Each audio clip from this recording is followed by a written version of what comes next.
Faire une boîte tech en 2018, c'est pas avoir une armée de devs qui développe une technologie incroyable. C'est utiliser la tech qui existe et la mettre au service de la résolution de ton problème.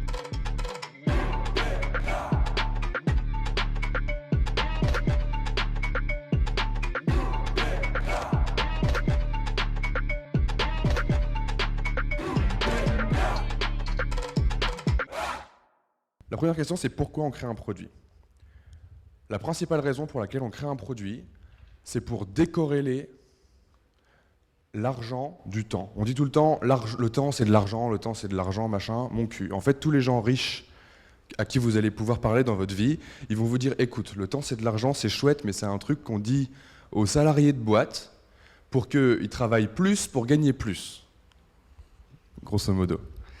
Le truc, c'est que travailler plus pour gagner plus, c'est complètement con parce qu'on ne peut pas devenir riche juste en ayant une courbe linéaire.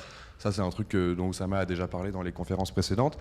La vérité, c'est qu'en fait, il faut travailler moins et gagner plus. Et comment tu fais ça ? Tu automatises des actions qui ont de la valeur pour les gens, tu crées un produit, et en fait, tu passes d'un système où tu travailles, tu donnes de ton temps pour gagner de l'argent. Donc par exemple, ça marche quand tu es salarié, tu donnes de ton temps, tu gagnes un salaire en échange.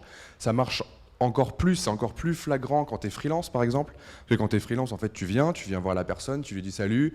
Pour moi par exemple, je viens, salut, je vais te faire tel produit, je vais te le créer, enfin voilà, tu sais. Je vais te créer ce produit-là, je suis payé tant la journée, est-ce que ça t'intéresse ? Oui, non, et voilà, en fait le truc est là, je suis payé tant la journée. Et si je fais 3 jours, je suis payé 3 fois plus. Si je fais 10 jours, je suis payé 10 fois plus. Mais en fait, à la fin du truc, à la fin du contrat, c'est terminé. Et je passe à un autre truc. Et je passe à un autre contrat, je passe à un autre produit sur lequel je travaille. Et en fait, je capitalise pas sur le travail que j'accomplis. Éventuellement, je vais capitaliser sur les clients que j'ai chopés. Il y en a qui vont revenir, il y en a qui vont me recommander à d'autres. Donc potentiellement, ça va m'amener plus de business, etc. Mais si je veux grossir avec une boîte de service, le seul moyen que j'ai de le faire, c'est de recruter plus de gens. Et recruter plus de gens, ça implique d'avoir plus de coûts. Donc en fait, tu vas gagner de l'argent linéairement et tu vas juste continuer à vendre ton temps à plus de gens et tout le monde est content. C'est une très belle manière de faire une boîte, mais il y a une autre manière de faire une boîte, qui est la manière des startups, la manière qu'on voit tous et qui nous fait un peu rêver, quoi. C'est qu'au final, tu bosses un peu de ton temps, tu passes ton temps à créer un produit que les gens vont aimer, ce qui est l'intitulé de cette conf, à créer un produit que les gens vont aimer, et une fois que les gens aiment ce produit, ils vont en parler à d'autres, et tu travailles pas plus. Et il y a d'autres gens qui vont venir et utiliser ton produit, il y en a de plus en plus, de plus en plus, de plus en plus, et l'objectif qu'on vise, c'est d'avoir une croissance exponentielle, de gens qui vont se parler de ton produit, tout le temps, tout le temps, tout le temps, et que toi, en fait, tu travailles pas plus pour gagner plus, tu travailles juste autant pour gagner plus, quoi, finalement. Et ça implique que ça scale, en fait, un produit. La différence entre un service et un produit, c'est que ça scale. La vérité, c'est que ce que tu fais de toi, c'est possible de mettre en place un produit alors que tu avais un service à la base. D'ailleurs, c'est souvent un truc qui se fait. C'est souvent un truc qui se fait. Les plus belles boîtes qu'il y a en ce moment, elles ont été créées comme ça. Par exemple, tu prends Uber. Uber, aujourd'hui, la promesse, c'est quoi ? La promesse, c'est tu pousses un bouton sur ton téléphone et tu as une bagnole qui arrive devant toi et qui t'emmène où tu veux. C'est stylé, c'est le futur, tu vois. Enfin, c'était le futur il y a 5 ans. Aujourd'hui, en fait, tu pousses un bouton et puis il y a un mec qui arrive dans le quart d'heure et puis peut-être qu'il va t'amener chez toi, mais t'es pas sûr, tu vois. Genre, c'est un peu plus compliqué qu'il y a 5 ans. La valeur proposée est quand même moins intéressante, c'est sûr, mais il y a plein de concurrents, etc. La valeur est super chouette. À la base, Uber, comment ça a été créé ? Uber, ça a été créé par 2 gus qui ont eu l'idée, qui se sont dit vas-y, c'est bien, il faut qu'on presse un bouton et qu'il y ait une voiture qui arrive. Ok, tu peux avoir l'idée, c'est cool. Ça, pareil, ça a été évoqué par Oussama dans la conf sur les idées. Comment tu fais pour le mettre en place ? Il y a 2 approches. Il y a une première approche qui est je vais trouver un dev, ou alors je sais coder moi-même et je vais le mettre en place. Je vais trouver un dev, je vais développer une application. Je vais aller recruter des dizaines de chauffeurs, parce que s'il n'y a pas assez de chauffeurs, comment je fais ? Genre, il n'y aura pas assez d'offres, les gens ne vont pas prendre mon service, ce ne sera pas bien. Je vais donc développer une application de géolocalisation, trouver des chauffeurs, faire un algorithme de mise en relation, que s'il y a un chauffeur qui n'accepte pas, Non, ça marche pas. En fait, cette méthode-là, elle marche pas, et pourtant, c'est la méthode que 90% des gens que je vois et à qui je donne des conseils sur comment créer un produit utilisent. C'est cette méthode-là. Et cette méthode-là, elle marche pas. La vraie méthode qu'a utilisée Uber, c'est qu'ils ont pris leur téléphone, ils ont trouvé des premiers chauffeurs, même c'était eux les premiers chauffeurs. Ils ont pris leur téléphone, il y avait des gens qui appelaient à un numéro Uber, qui leur disaient «Salut, je voudrais un taxi à cet endroit-là». Les mecs se pointaient dans leur caisse, venaient et amenaient les gens d'un point A à un point B. Et quand c'est devenu intenable pour eux de le faire, parce qu'ils avaient un super service, parce qu'ils donnaient des bouteilles d'eau, parce qu'ils étaient sympathiques, parce qu'ils expliquaient la vision de la boîte, etc. Quand c'est devenu intenable pour eux de le faire, ils ont commencé à chercher d'autres clients et d'autres chauffeurs surtout, pour augmenter leur offre. Et puis progressivement, ils se sont rendus compte de tous les problèmes qu'il pouvait y avoir. Parce qu'ils étaient au téléphone, ils étaient derrière le truc. Toi aujourd'hui c'est cool, t'appuies sur un bouton et tu te dis genre ah le gars il arrive dans 4 minutes. La vérité c'est que les mecs d'Uber à la base, quand on les appelait, les gars ils demandaient vous êtes là dans combien de temps? C'est pas forcément un truc auquel ils auraient pensé. Ils n'auraient pas forcément pensé à mettre un compteur de c'est dans 4 minutes que j'arrive, c'est dans 3 minutes que j'arrive. C'est juste que les gens, ils devaient les harceler. S'ils mettaient plus de 20 minutes à arriver, ils recevaient des messages, des SMS qui disaient hey, qu'est-ce que tu fous? Ça traduit quoi? Ça traduit une frustration du côté du user qui te dit si tu mets trop de temps à venir, je suis frustré. Ça te permet de mesurer, mais sans avoir à faire du tracking incroyable. Ça te permet de mesurer juste de tête et de voir, ok, entre 15 et 20 minutes d'attente, les gens pètent un plomb. Et ça devient le standard de ton service. Parce que tu as observé, et tu peux pas juste le faire comme ça, genre je lève mon doigt et je goûte le vent et ça marche pas, tu vois. Donc, ce truc-là, c'est révélateur de comment tu crées un produit et d'en fait choisir ce que tu crées comme produit. Et c'est ça qui est important. C'est la deuxième partie sur laquelle je voulais insister. C'est qu'en fait, choisir quel est ton produit, vous par exemple, choisir quel est ton produit, c'est aussi important que de bien le faire. C'est ce qu'on appelle l'idée, tu vois. Genre souvent on appelle ça l'idée, genre ouais j'ai eu mon idée, machin. Mais en fait l'idée c'est qu'est-ce que tu veux faire, qu'est-ce que tu veux amener au marché, etc. Mais en fait ce qui est hyper important, c'est de choisir quel est le produit et de savoir s'il répond à une problématique réelle chez des personnes. Et en fait ce travail-là, c'est le travail d'un designer. Et être un designer, c'est ce que tout CEO de boîte devrait être. Fondamentalement, être un designer, ça ne veut pas dire je sais faire des trucs en 3D, je sais faire du graphisme, je sais utiliser Photoshop, je sais utiliser Illustrator, etc. Être un designer, ça peut être déjà sur une palette de skills qui est super large, parce qu'en fait, il y a des designers de plein de choses différentes. Mais surtout, c'est surtout être capable d'observer le monde d'une manière différente des autres. En fait, être designer, quand tu apprends à être designer, si un jour, je sais pas, il y en a d'entre vous qui sont designers ou pas? Ouais. Ok, cool. Quand tu apprends à être designer, un des premiers trucs qu'on t'apprend, c'est en fait à réfléchir à ta manière d'aborder des problématiques différemment. Tous ces trucs de think outside the box et tout ça, ça sort pas de nulle part, quoi. C'est des trucs qui en fait sont très très utilisés en design et qu'on répète à longueur de journée parce que c'est vrai. Think outside the box, ça te permet de prendre du recul sur un problème, d'en identifier la source la plus profonde et de régler ça plutôt que de régler le problème superficiel. Typiquement, un des premiers problèmes qu'on te pose quand tu arrives en école de design, c'est qu'en fait, on te dit comment tu aborderais la problématique de designer une voiture. Donc toi, tu arrives et tu fais designer une voiture, il y a un pare-brise, des portières, des vitres, elles sont électriques peut-être, je vais mettre la clim, il y a un moteur, je design une voiture, quoi, c'est tout ça. Et en fait, tu dois apprendre à casser tout ça et à comprendre que designer une voiture, c'est comprendre ce que ça fait de passer 2 heures par jour dans 1 mètre cube. Et qu'est-ce que ça implique sur ton psyché, sur ta psychologie, sur qu'est-ce que tu fais dans ta journée. Le matin, tu te lèves, tu bois ton café, tu manges ton croissant éventuellement si tu as de la chance, tu vois. Ensuite, tu rentres dans ta caisse. T'imagines si ton expérience de passer 2 heures dans 1 mètre cube pour aller au taf, elle est toute pourrie. ta journée, elle est niquée. Ta journée, elle est toute pourrie aussi. Et c'est ça, créer une expérience. C'est ça, être un designer, c'est arriver à prendre le problème de base qui est je veux créer quelque chose et d'arriver à le transformer en quelque chose de plus méta et de plus proche des gens. Vous voyez ce que je viens de faire? Je viens d'essayer de faire un exercice qui te permet d'avoir de l'empathie, en fait, qui te permet de travailler sur ton empathie. C'est de réfléchir à quelle est la situation dans laquelle la personne utilise ton produit. Pour une voiture, c'est facile, genre tout le monde a le truc. Mais en fait, le cheminement de pensée qui est, il se lève le matin, il est fatigué, il a les yeux qui piquent, c'est galère. Il prend son café, c'est un peu moins galère, mais après, bon, voilà, c'est toujours compliqué. Et puis il avance, il descend dans son garage, il ouvre son garage, il monte dans sa voiture. Tout ça, c'est des petites actions qui, en fait, peuvent te faire prendre conscience de tout un tas de choses et te faire comprendre des petites problématiques, des petits trucs que tu dois régler pour choisir quel produit tu crées et qu'est-ce que tu apportes comme valeur aux gens.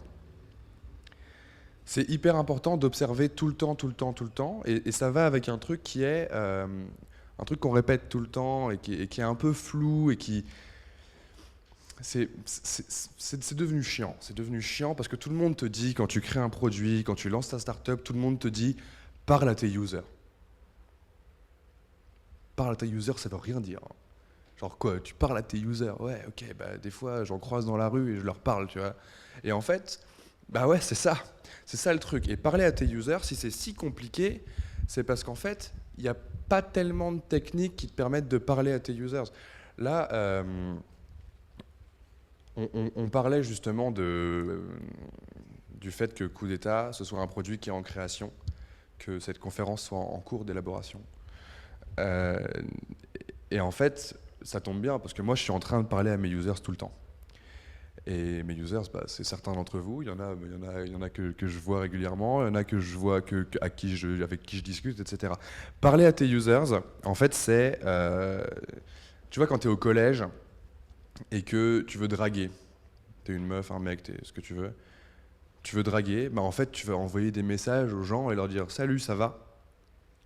Et c'est tout en fait. Tu vas pas commencer à essayer de faire une technique d'approche, un truc, un machin. Tu vas juste dire salut, ça va. Et la meilleure technique d'approche, bon peut-être pas quand tu es au collège, mais un peu plus tard, la meilleure technique d'approche pour draguer quelqu'un, c'est pas de venir le voir et d'essayer de lui dire hey, je te drague.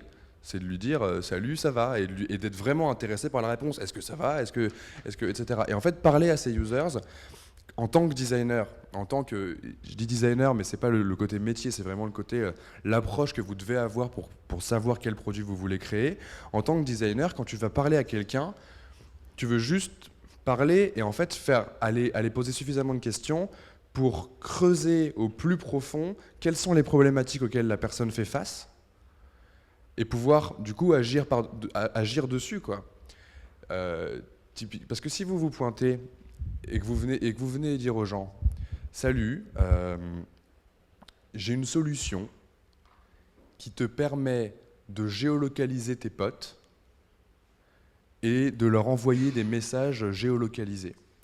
Tu trouves ça chouette? Vous voyez que les gens ils vont vous dire quoi? Les gens ils vont vous dire oui. Parce que déjà, la base du truc, la base de faire du user testing, mais de toute manière, de parler à tes utilisateurs de manière générale, c'est que les gens mentent tout le temps. La base, c'est que les gens mentent tout le temps. C'est super triste, mais c'est comme ça. Tu as des catégories de personnes, des catégories, des cibles sur lesquelles tu peux aller targeter, où ils mentent pas. C'est un luxe énorme. Par exemple, moi j'étais le cofondateur d'une boîte qui s'appelle Menu Next Door, enfin qui s'appelait Menu Next Door, et qui mettait en relation des chefs amateurs ou professionnels qui cuisinaient chez eux et qui permettaient aux gens de venir prendre les plats à emporter. Donc en fait, au lieu d'aller te taper un sushi ou un vieux kebab, bah, tu allais chercher un plat stylé, un tagine de je sais pas quoi chez ton voisin, tu prenais un petit verre chez la personne et tu revenais et tu mangeais ton plat chez toi, tu étais content. Quand tu parles à des chefs cuistots professionnels, ils mentent pas. Ils mentent pas, ils n'ont pas le temps, tu vois. Ils sont en train de cuisiner, comme ça, ils sont là, genre, entre deux découpes, et ils te disent ouais, mec, c'est de la merde ton idée, je m'en balèque. Et toi, t'es là genre, ok, ça marche, je reviendrai plus tard, tu vois. C'est trop bien, c'est un super luxe. Pouvoir se faire dire non par tes users, c'est un super luxe. Parce qu'en fait, la réponse de base que tout le monde va vous donner quand vous allez leur demander, est-ce que ça t'intéresse? C'est, mhm, c'est intéressant. C'est intéressant, c'est le truc que les Américains ils disent pour te dire, ouais, ta gueule. Tu vois, genre, c'est le truc, genre, tout le monde te dit, ouais, c'est intéressant parce que ça t'engage à rien. Dire c'est intéressant, c'est genre dire, c'est intéressant, mais pas pour moi. Tu vois, genre, la meuf qui te dit, ouais, il est mignon, mais pas pour moi. Tu vois, c'est que t'as raté un truc, c'est que genre, il y a un truc qui va pas et ça marchera pas. Et en fait, il faut trouver du vrai, bah, comme pour les meufs, il faut trouver du vrai consentement. Du vrai consentement, ça veut dire, genre, si tu viens voir la personne et que tu lui dis, est-ce que tu es prêt à payer 20 balles pour ce truc et qu'elle te dit, ouais, c'est intéressant, bah c'est que non, quoi. Et il faut arriver à casser ce truc de les gens te mentent tout le temps et arriver à les faire démentir. Parce qu'en fait, ils mentent pas parce que c'est des menteurs. Ils mentent parce qu'ils veulent te faire plaisir. Ils mentent parce que c'est des animaux sociaux. Genre, il y a un truc qui, moi, me fascine dans le comportement humain, c'est qu'en fait, si tu veux, genre, un des réseaux de notre plaisir, des trucs qui nous font plaisir, c'est une hormone qui est libérée pour nous faire plaisir, c'est la dopamine.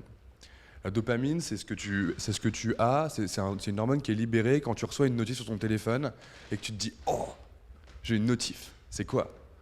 Tu regardes et puis c'est SFR qui t'envoie un message, t'as le seum, tu vois. Bah en fait là, t'as eu un shot de dopamine qui te dit waouh, c'est trop bien, il va se passer un truc de ouf. Et puis en fait, il s'est pas passé un truc de ouf, donc ça retombe, ça retombe.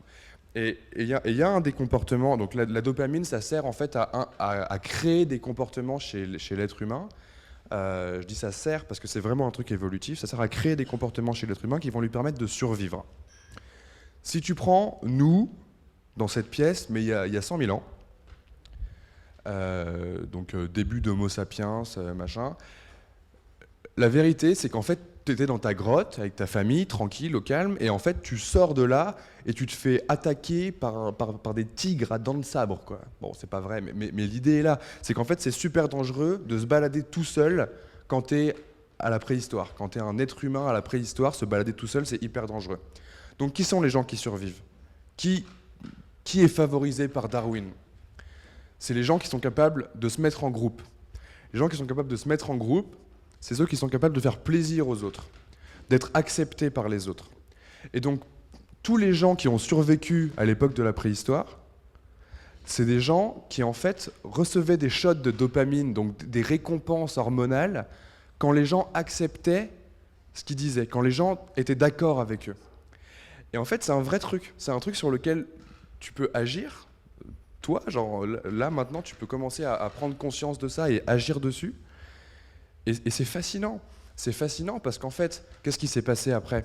C'est qu'en 2000 ans, bon après il y a eu toute l'agriculture, machin, mais en 2000 ans, l'environnement a évolué tellement vite que l'évolution est passée complètement à la trappe, parce que si aujourd'hui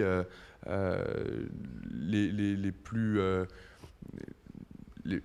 faibles d'entre nous mouraient dans notre société à nous occidentale, parce que voilà, ça se saurait.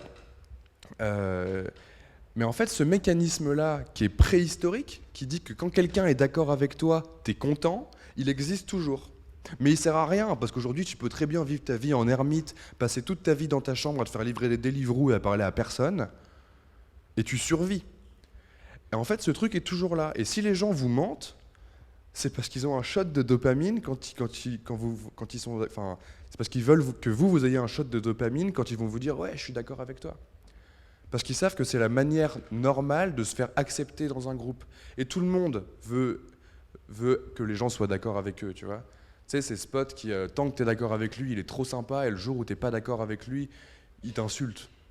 Ouais, mais tu comprends rien. Oui, bah je comprends rien, mais c'est parce que t'as tort, tu vois. Ouais, mais non, mais tu comprends pas, machin. Mais c'est ça, c'est qu'en fait, les gens, ils ont tout le temps envie de leur shot de dopamine. Et ça se contre. Ça se contre et tu peux aller creuser, poser les bonnes questions et faire preuve d'empathie. Faire preuve d'empathie et savoir poser les bonnes questions à tes users pour savoir ce que tu dois créer. Une fois que tu décides quel produit tu dois créer,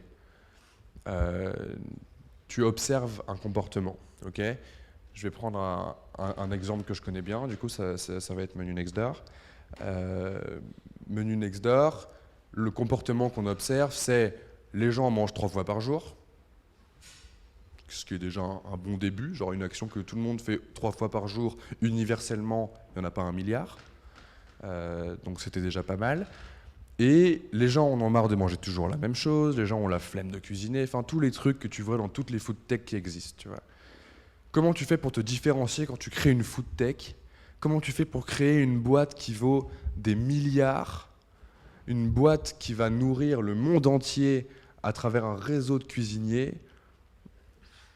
Bah, j'ai toujours pas la réponse. Si je l'avais, je serais probablement pas là.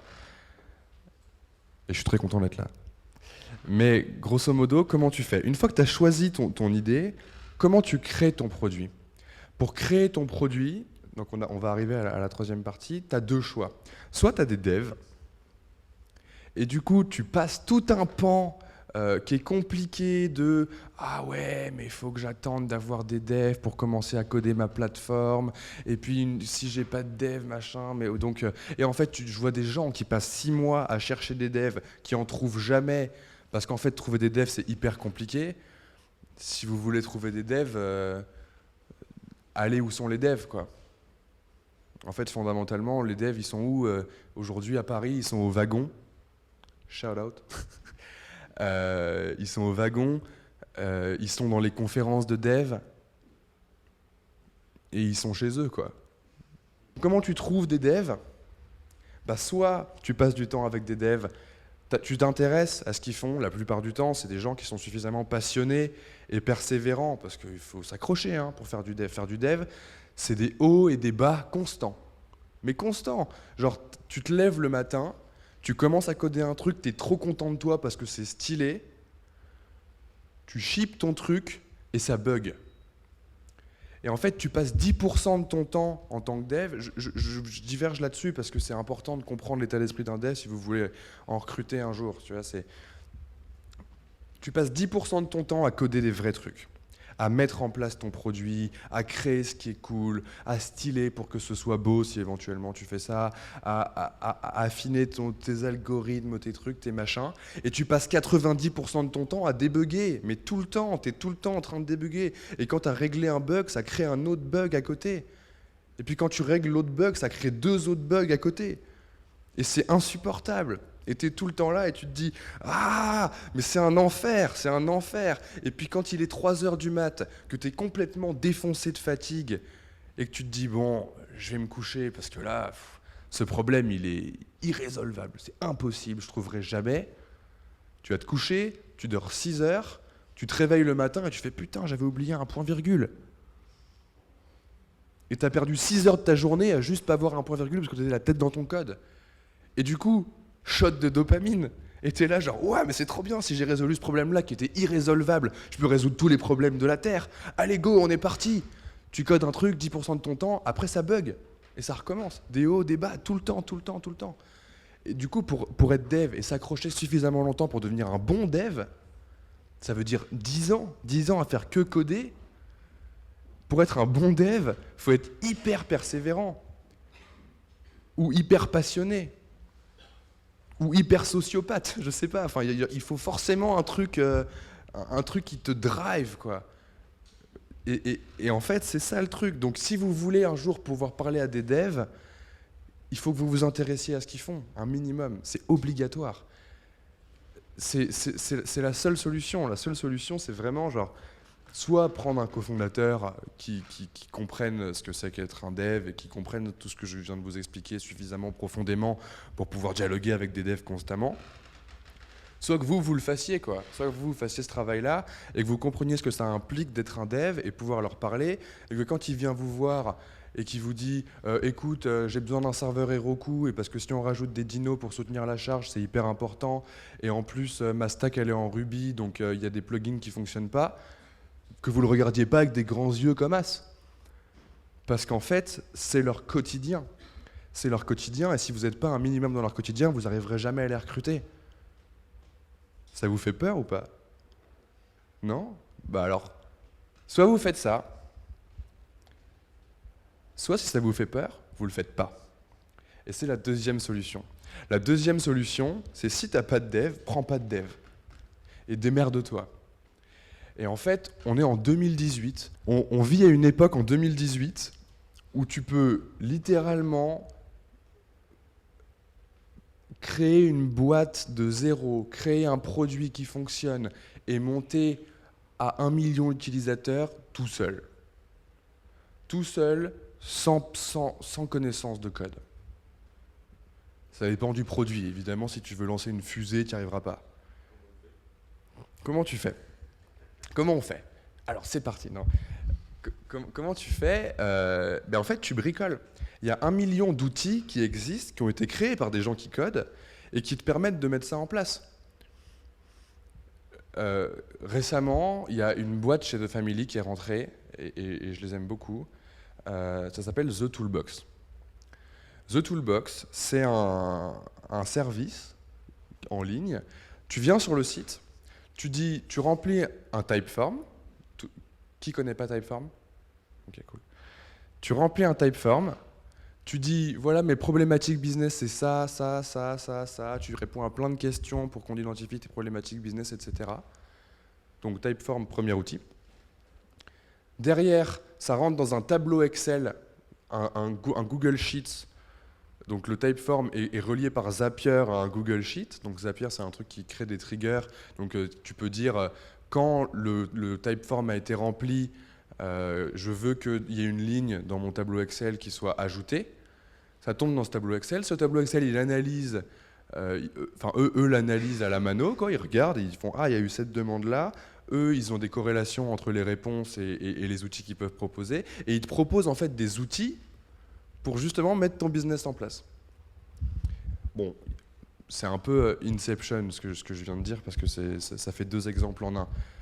Le premier exemple, c'est que, vous pouvez utiliser The Toolbox pour aller trouver les outils qui vont vous être utiles pour ne pas avoir à coder et créer votre produit. Et 2, vous pouvez faire comme eux. Vous pouvez juste, sans coder une seule ligne, les mecs ne savent pas coder, hein. Ils ne savent pas coder. Et pourtant, ils ont un site, tu viens dessus, c'est stylé. Genre, t'arrives et tu rentres tes trucs, et c'est bien fait, machin. Et puis à la fin, tu reçois un mail une demi-heure plus tard qui te dit, ah, on a analysé vos réponses et on vous propose tel et tel outil à mettre en place de telle et telle manière. Et en plus, si vous voulez, on peut vous aider à les implémenter, on fait aussi du consulting. Boum, tu rentres du cash. Boum, tu observes ce que les gens font de ton produit. Tu parles à tes users. Parce qu'en fait, parler à ces users, j'y reviens, c'est de prendre n'importe quelle opportunité de rencontrer quelqu'un qui utilise ton produit de près ou de loin ou qui devrait l'utiliser selon toi et causer avec lui, tout le temps, voir ses problématiques. C'est possible vraiment de mettre en place des boîtes qui nécessitent pas une seule ligne de code et qui peuvent devenir après des boîtes tech, etc. Menu Next Door, c'est un bon exemple de ça. Menu Next Door, c'est un gars qui est belge, qui s'appelle Nico, et qui à 30 ans, se dit, bon, je vais recréer une nouvelle boîte. Tu sais, le storytelling, c'est, ouais, j'étais chez ma tante aux États-Unis, et j'ai vu qu'en fait, elle avait un pot de fleurs sur sa plaque à gaz, et qu'elle cuisinait jamais, parce qu'en fait, à Thanksgiving, ça n'a pas de sens, à Thanksgiving, il y a la voisine qui cuisine une dinde gigantesque, et en fait, elle fait des plats à emporter et tout le monde vient chercher les plats chez la voisine pour Thanksgiving et tout le monde est hyper content. Ça, c'est le storytelling, ça s'est jamais passé dans la vraie vie en fait. Enfin, si, ça s'est probablement passé, mais c'est pas ça l'idée. L'idée, c'est je veux faire une boîte, qu'est-ce que je fais? Et en fait, il s'est dit, je veux faire une boîte de plats à emporter. Il y en a marre de tous ces trucs de livraison. Je veux pas vivre dans un monde où c'est Wall-E, tu sais, genre tout le monde est gros comme ça, fat dans son lit, ils appuient sur un bouton, ah, je veux un Deliveroo, bonjour, voilà, ils arrivent à ta porte et tu bouffes dans ton lit comme un porc, comme ça. Je veux pas vivre dans ce monde-là, je veux que les gens se déplacent, je veux que les gens se rencontrent, je veux que les gens discutent, la bouffe c'est un vecteur social, enfin voilà, tu crées ta vision, machin. Qu'est-ce que tu fais? Le mec est pas codeur pour un sou. Genre, moi j'étais CPO chez Menu Next Door, donc je gérais tous les devs, je m'occupais de tout le design du produit chez Menu Next Door. Il a jamais compris un seul truc que je lui disais. Ça tombe bien, j'étais son cofondateur et je m'occupais de cette partie-là, quoi. Comment il a fait? Il a créé un groupe Facebook. Dans ce groupe Facebook, il a ajouté 60 de ses potes les plus proches, ses potes où il est sûr que quand il leur parle et qu'il leur dit « Salut, ça va ?» ils lui répondent. Ce qui est déjà pas mal. Il crée un groupe Facebook, il met 60 personnes dedans et il se barre à la ferme. jusque-là. Il se barre à la ferme et il commence à prendre des photos, des selfies de lui avec des chèvres, des selfies de lui avec sa pote qui allait être la première chef Menu Next Door en train d'acheter du fromage, en train d'acheter des épinards, machin. Et il poste les photos au fur et à mesure dans le groupe. Puis dans le groupe, du coup, tout le monde trouve ça marrant, tu vois. Donc les gens, ils mettent des commentaires, ils disent ah marrant. Et alors la biquette, vous la ramenez à la maison, lol. Tout le monde se marre, tu vois. Genre, wow, on rigole bien, quoi. Et et puis à 17h, ils rentrent chez eux, ils continuent à faire des photos, machin. Ouais, Catherine, elle est en train de mettre la tarte au four. Ah, la tarte au four, lol. Et puis ça continue. Et puis à la fin, il met une photo et il dit voilà, cette tarte chèvre épinard, elle coûte 5 euros, elle est à venir chercher à telle adresse. Venez maintenant. 27 commandes, les gens se pointent. C'est tous ses potes, hein. C'est tous ses potes. 27 commandes, les gens se pointent, trop bonne ambiance. Oh, c'est cool, ils boivent un petit verre, machin, mais forcément, ils sont tous potes, ils boivent un verre, tu vois. Ah, trop cool, machin. Ah, mais c'est un super concept. Ah, mais moi, je connais quelqu'un qui cuisine super bien et qui devrait faire ce truc-là. Ah, mais moi aussi. Ah, mais moi aussi. Et la semaine suivante, t'as 3 chefs de plus. Et la semaine suivante, t'as 350 personnes de plus dans le groupe Facebook parce que t'as dit à tout le monde, ajoutez vos potes. Ce sera cool. Et ça marche que parce que c'est tes potes. Ça marche que parce que c'est tes potes proches. Tu peux te permettre d'aller les voir et de prendre leur téléphone et de leur dire hey, donne-moi ton téléphone, j'ajoute tous tes potes que je connais et je les mets dans le groupe. Et tu trouves d'autres manières de faire grossir ton produit. À la base, je parlais de comment tu crées un produit sans coder une seule ligne. Ça a divergé sur comment créer une communauté, c'est aussi important. Mais en fait, Menu Next Door, à la base, c'était un groupe Facebook. Le seul truc qui différenciait Menu Next Door d'un autre groupe Facebook, c'est qu'il y avait une cover avec le logo Menu Next Door qui avait été fait en 7 minutes sur Squarespace. Il a pris un logo The Noun Project où c'était une cloche, il l'a colorié en rouge et il a écrit Menu Next Door en Pacifico en dessous. Et les gens ont tous fait genre « Ouais, il est super ce logo ». Really, hein, genre « Ouais, il est super ce logo », tu vois. Ok, tu vois, mais c'est vrai, il était super ce logo parce qu'en fait, il représentait vraiment le côté chaud, le côté chaleureux qu'il pouvait y avoir à Menu Next Door, tu vois, il marchait bien. Et le produit, c'était quoi? C'était Nico qui postait le soir pour le lendemain, enfin qui postait les menus du lendemain sur le groupe Facebook. Alors demain, il y a Joris qui cuisine un burger de canard, demain machin. Et les gens, ils venaient et ils mettaient des commentaires et ils disaient bonjour, 2 portions pour 19h30 s'il vous plaît. Et ils venaient et ils payaient en cash. Tu veux un produit qui scale, mais t'as pas besoin. Et on avait 25 000 personnes sur ce groupe avant de faire la transition sur le site. C'est quand je suis arrivé qu'on a commencé à faire la transition sur le site, enfin même un peu plus tard, parce que moi j'ai même bossé sur le groupe Facebook, on a commencé à essayer d'automatiser ce truc-là, d'automatiser le groupe Facebook, comment tu fais pour générer des posts à la volée, pour que les posts soient publiés automatiquement aux bonnes heures et tout. Parce qu'on a eu des situations où avoir ce produit qui ne scalait pas et qui n'était pas tout automatisé et parfait pour notre croissance et qui ne respectait pas forcément notre vision, machin, c'était un vrai problème. On s'est retrouvé à des journées où on allait distribuer des flyers dans les rues de Bruxelles, parce que ça a commencé à Bruxelles du coup. On allait distribuer des flyers dans les rues de Bruxelles. Et il était 16h50 et on était là genre merde, mais on a oublié de faire le post pour demain. Les gens ils vont pas pouvoir commander. Ouais, mais on n'a pas d'ordi. Et on allait à l'Apple Store et on se connectait sur l'ordi de l'Apple Store en scred. Il y en avait un qui faisait le gay comme ça et l'autre qui était sur l'ordi genre je vais pénétrer le système, tu vois. Et hop, on créait notre truc, on créait notre post et on le publiait depuis l'Apple Store. On n'avait pas le choix. Tu veux un produit qui scale, mais non, tu vois, genre ça marchait sans ça. Ça marchait sans ça. Et ça a à la fois son lot de problèmes parce que voilà, tu es en galère tout le temps, tu dois tout le temps être présent pour poster. Si tu fais une boîte de service, tu dois tout le temps être là pour répondre au téléphone. Enfin, tu vois, c'est compliqué. J'aurai un autre exemple après. Mais en fait, le truc, c'est que tout ce qui te paraît compliqué, et qui est compliqué à faire parce que tu n'as pas créé ta tech, tu n'as pas embauché ton dev, dépensé 6000 balles de freelance pour créer une plateforme qui est un peu bancale et dont personne ne veut. Tout ça, c'est compensé parce que tu comprends plein de choses. Genre, quand tu mets ton numéro de téléphone dans le SMS que tu envoies à la personne qui vient de commander sur le groupe Facebook, quand tu mets ton numéro de téléphone et que la personne, elle t'appelle et qu'elle te dit « Hey, je suis arrivé devant chez la personne là, mais il n'y a pas de sonnette. » Ah. Donc t'appelles le chef, tu lui dis hey, il n'y a pas de sonnette chez toi. Mais si, mais c'est parce qu'en fait mon nom il s'est effacé à cause de la pluie. Et du coup voilà, qu'est-ce que tu fais? Bah, tu mets une étiquette menu Nextdoor sur toutes les sonnettes de tes chefs après. Tu crois que si tu avais fait un site à la base où les gens ils s'étaient juste mis en relation et que tu les avais jamais vus de ta vie, t'aurais su ce truc? Et c'est vrai pour plein de choses. Genre, ah, les sacs en papier qui fuient, ah, la sonnette, ah, ce plat-là, il fonctionne pas parce qu'il est froid une fois qu'il arrive et que je peux pas le faire réchauffer. Et plein de petits trucs qui font que ce que tu trouves galère, c'est do things that don't scale, quoi. Ce que tu trouves galère, à la base, en fait, ça t'apporte énormément de choses. Et même ce qui est compliqué pour toi, ce qui te prend du temps, et tu te dis, ça devrait pas me prendre tant de temps de faire ça. Ce qui devrait me prendre du temps, c'est de trouver des chefs, c'est de faire en sorte que la qualité sur le site elle soit meilleure, c'est d'organiser des événements pour rassembler la communauté, etc. Ce qui devrait me prendre du temps, c'est pas de modérer les commentaires parce que vu qu'on ajoute 500 personnes par jour dans le groupe, il y a des fois un bot qui se glisse dedans et qui te fait des pubs pour du Viagra dans les commentaires de toutes tes publications depuis le début du groupe. Ça arrivait tout le temps. Hein. Tu te dis, je devrais pas passer mon temps à ça. Mais en fait, si. Tu passes ton temps à ça parce que quand tu seras gros, tu vas pas le faire. Quand ton groupe Facebook il sera terminé et que tu auras une plateforme où les gens, dès qu'ils ont faim, ils commandent sur le menu Nextdoor, tu vas pas le faire. Donc fais-le maintenant, tant que tu peux. C'est ce truc de, tu sais, toutes ces boîtes qui vendent des produits physiques et qui te disent, ouais, mais tu sais, c'est pas nécessaire parce que Tim Cook... il met pas des cartes postales écrites à la main dans toutes les boîtes d'iPhone qu'il envoie. Bah ouais, bah du coup fais-le. T'as l'opportunité, pour une fois dans ta vie, de faire un truc mieux que Tim Cook. Vas-y, go, tu vois. Ton produit, à la base, c'est tout. C'est tout le package. C'est toi, c'est pour ça que Nico, c'est ses potes, etc.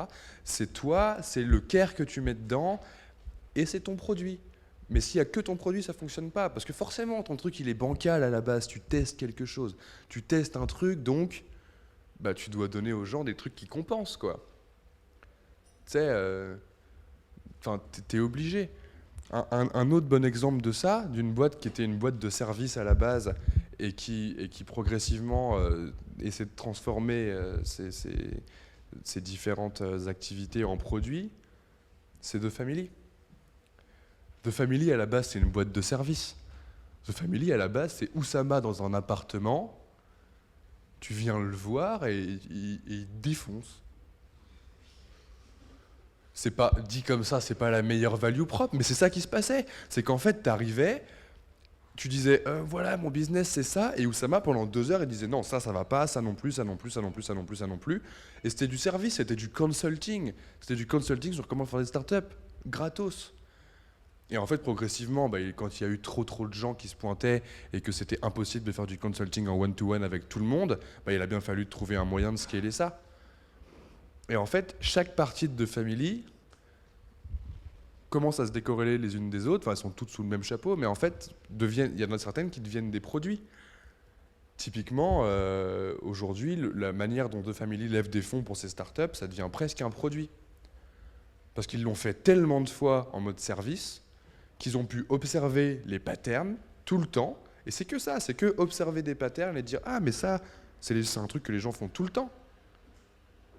Et c'est super chiant, on va leur enlever. » Et ça, c'est créer un produit. Et tu peux créer des produits comme ça. Et donc la manière dont The Family lève des fonds aujourd'hui avec ces startups, c'est presque un produit parce que ils ont presque plus qu'à faire une fiche, un outil de mise en relation, et boum, ça part. Et de toute façon, la confiance, elle est là. Tous les trucs de base auxquels on pense pas. Tu vois, c'est un bon exemple. Genre, tu crées une plateforme de mise en relation entre investisseurs et startups pour que les investisseurs puissent trouver les bonnes startups dans lesquelles investir et que les startups puissent trouver des gens qui peuvent leur donner du fric. C'est quoi ton produit?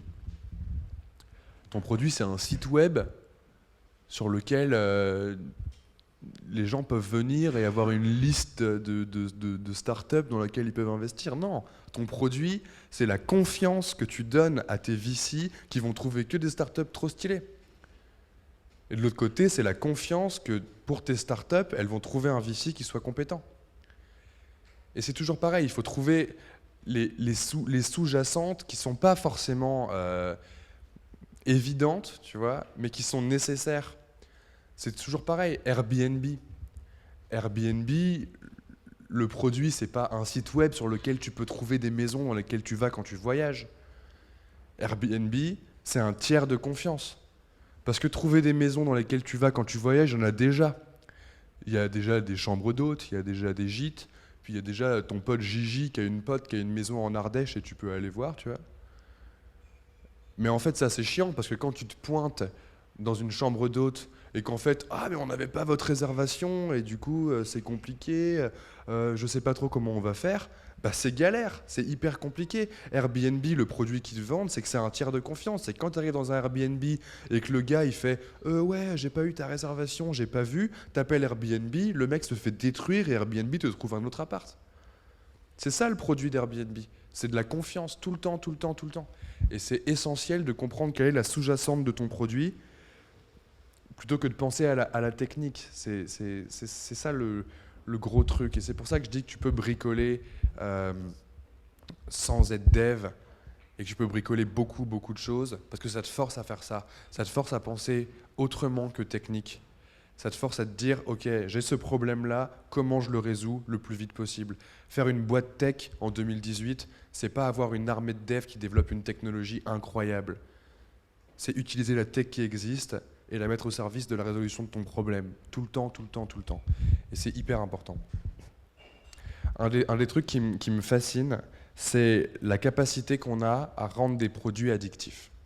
Et si je dis la capacité qu'on a, de manière générale, quoi, c'est parce que vraiment, c'est un truc qui se crée. C'est pas un truc qui existe. C'est pas addictif par hasard, tu vois. Le bon exemple, c'est Facebook. C'est de moins en moins un bon exemple, mais à la base, c'est ça. À la base, Facebook, c'est le truc où tu es tellement addict que quand tu as 2 minutes de pause dans ta journée, tu fais pomme T, F, entrée, et ça t'ouvre Facebook, et tu te dis genre, ah, mais ça fait 3 fois de suite que je fais ça. Pourquoi je vais voir Facebook ? Pourquoi je vais voir Facebook tout le temps ? Pourquoi j'y reviens tout le temps ? Pourquoi j'ai besoin d'Instagram ? Aujourd'hui, ça va être Instagram, tu vois, c'est pareil. Pourquoi je reviens tout le temps sur Instagram ? Pourquoi je vais pas tout le temps sur Wikipédia lire des trucs au hasard qui m'apprendraient des vrais trucs ? Pourquoi je vais voir des vidéos de chats pourris, tu vois ? Et en fait, il y a une vraie raison.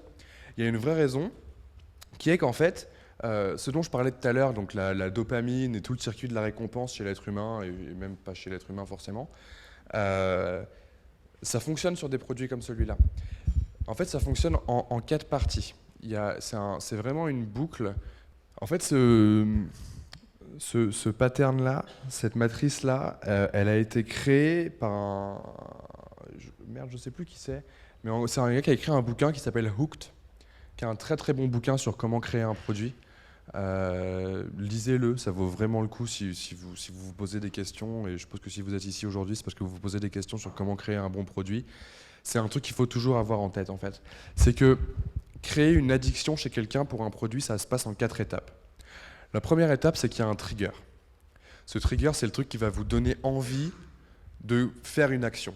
Okay, ce trigger, ça peut être j'ai vu une affiche dans la rue, ça peut être j'ai reçu une notification sur mon téléphone pour Facebook, ça peut être je suis aux toilettes, je m'emmerde, j'ai envie de regarder mon téléphone.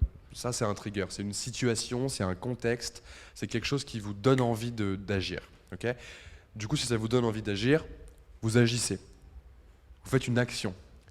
Cette action, ça va être ouvrir votre téléphone, ça va être ouvrir Instagram, ça va être ouvrir Facebook, etc. Cette action, et c'est là que c'est hyper important, et c'est là que tout le monde se plante, c'est qu'elle a une reward, une récompense variable. Et en fait, c'est le variable sur lequel il faut vraiment insister, et c'est le variable qui marche toujours. C'est qu'en fait, tu passes d'un pattern où tu as une récompense, genre tu ouvres ton truc et tu as Facebook et voilà, à un truc où tu sais pas ce que tu vas avoir. Et c'est pour ça, que, tout à l'heure quand je parlais de tu reçois une notif sur ton téléphone, tu es trop content, shot de dopamine, trop stylé, tu regardes, c'est SFR. Ben en fait, la probabilité que ce soit SFR qui t'ait envoyé un message et que ce soit pourri, elle crée un mécanisme d'addiction chez toi. Parce que tu te dis, quand ton téléphone sonne, tu te dis, soit c'est un super pote et il veut qu'on sorte boire des bières, soit c'est SFR. Mais j'ai trop envie de savoir. J'ai trop envie de savoir. Quand tu ouvres Facebook, c'est pareil. Tu sais, quand tu ouvres Facebook ou quand tu ouvres Instagram, c'est jamais la même image qui apparaît. Genre, faites le test. Là, si vous ouvrez Instagram maintenant, vous allez avoir la photo que vous avez vue en dernier qui était en haut de votre feed, et puis hop, ça va se recharger, et boum, c'est une nouvelle photo qui va se mettre à la place. Et c'est pour ça qu'ils font des algorithmes hyper complexes, c'est pour pouvoir te donner des contenus que tu n'as pas déjà vus, tout le temps différents. Si tu ouvres Facebook 3 fois de suite en un quart d'heure, en haut, tu n'auras jamais le même post. Et même ton feed sera à chaque fois différent. Parce qu'en fait, ils veulent que tu puisses te dire « Oh là là, si ça se trouve, il va y avoir un truc intéressant dans mon Facebook. » Ça arrive de moins en moins. Parce qu'en fait, Facebook, c'est pété. Genre, tout le monde commence à se plaindre que Facebook, c'est en train de détruire la démocratie. C'est pas faux. Tout le monde commence à se plaindre de plein de choses. Et moi, la chose dont je me plains le plus, c'est que sur mon Facebook, il y a plus que des chats et des trucs pourris, tu vois, alors que je like même pas, tu vois, genre, je trouve ça nul, mais c'est des trucs qui sont tellement viraux, mais par contre ça marche, parce que comme il y a beaucoup de contenu de chat qui est produit, bah, ils peuvent te donner une vidéo de chat différente à chaque fois que tu ouvres Facebook. Et les gens qui kiffent les vidéos de chat, ils sont hyper addicts à Facebook. Et ça marche pour tout. Et comment tu crées une reward variable? C'est en mettant en place un système qui fait que la première chose qui t'arrive une fois que tu as fait ton action, c'est quelque chose de forcément différent d'une minute à l'autre. Un bon exemple de ça, c'est une communauté qui s'appelle... Comment ça s'appelle? Indie Hackers, ou je sais plus comment ça s'appelle. Mais qui est une communauté de gens qui font des startups et qui font ou des side projects, un peu en tech, enfin un peu sur tout ce dont on est en train de parler là. Tu vois, c'est des gens qui... C'est un peu la communauté coup d'État américaine, tu vois.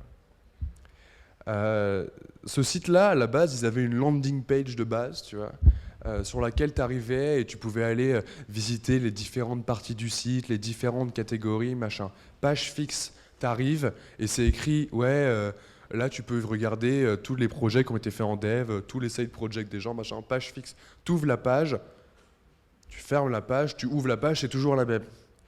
Et ils ont changé un truc et ça a fait skyrocketer complètement leurs chiffres. C'est qu'ils ont enlevé cette page pourrie qui était entre les deux et ils ont mis le leaderboard des questions principales directement sur la page d'accueil. Et donc en fait, comme il y a quand même pas mal d'activités sur ce site et que les gens posent beaucoup de questions, postent beaucoup de contenu et posent des trucs intéressants, bah en fait à chaque fois que tu ouvres le site de nouveau, bah tu as un truc différent. Et donc, quand tu es aux toilettes et que tu n'as rien à faire, c'est une situation hyper commune, genre c'est la situation dans laquelle tout le monde veut se glisser, c'est bizarre dit comme ça. Mais en tous les cas, quand tu as ton trigger et que tu fais ton action, tu as envie d'avoir un truc différent. Tu te dis, ah, qu'est-ce qu'il va y avoir sur Indie Hackers aujourd'hui? Et ça marche tout le temps. C'est essentiel. Et ensuite, une fois que tu as eu ta variable reward, tu as un investissement. Et c'est la dernière partie. C'est que tu as un investissement, et cet investissement, c'est quoi? C'est potentiellement, j'ai liké un truc. Mais ça peut être des petites choses, tu vois, j'ai liké un truc, j'ai regardé une vidéo.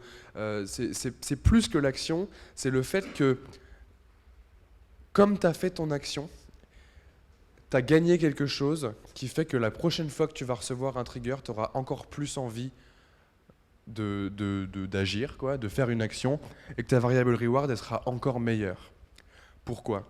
Parce que si tu vas sur Instagram, bon, je vais arrêter avec cet exemple. Si tu vas sur YouTube et que tu likes, moi j'ai deux passions dans la vie, deux grandes passions dans la vie, à part l'entrepreneuriat et coup d'État.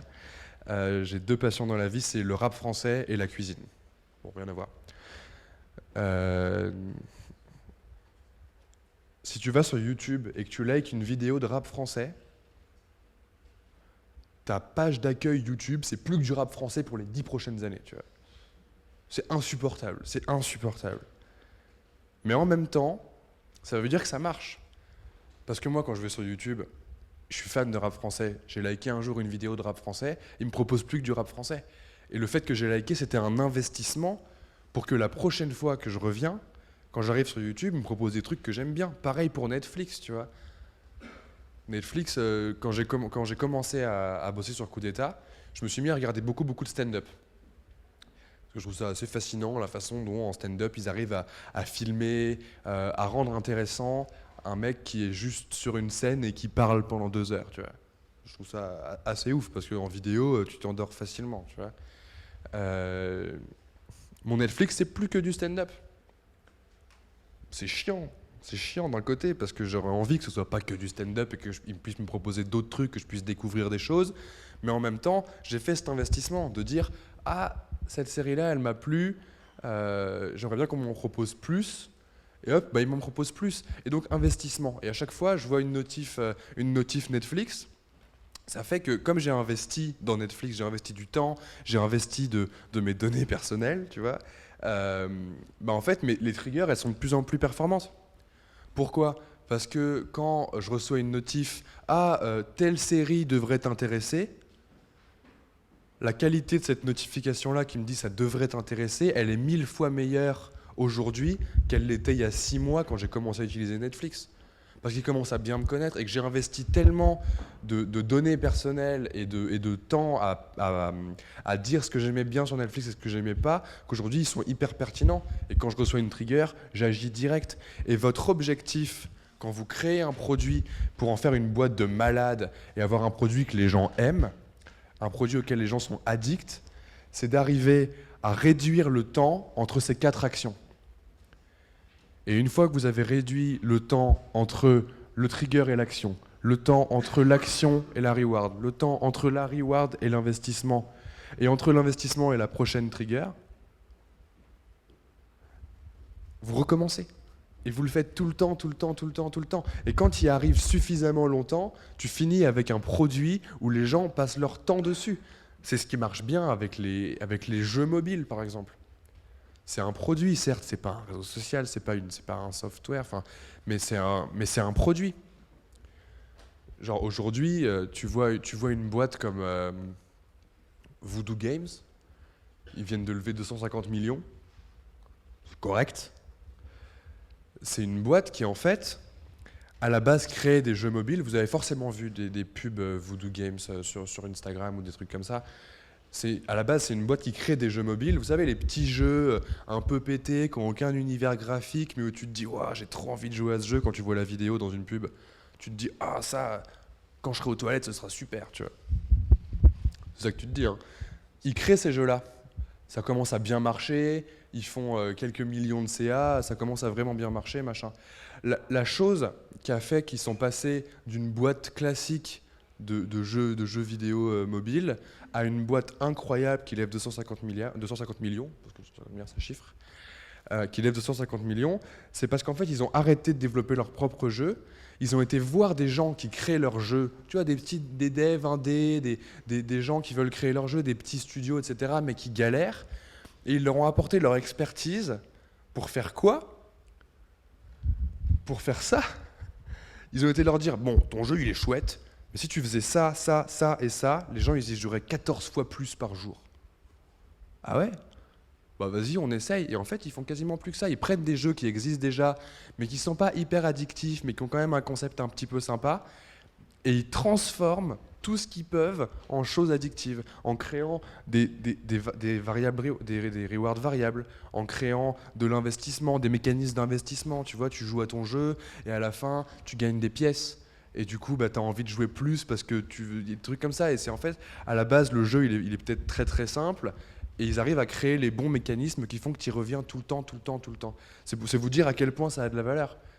Si aujourd'hui une boîte qui fait que du consulting et qui rachète en fait des jeux qui existent déjà et qui sont un peu pétés et qui juste en appliquant ce truc-là est capable de faire une boîte qui lève 250 millions d'euros, tu peux le faire avec n'importe quel produit.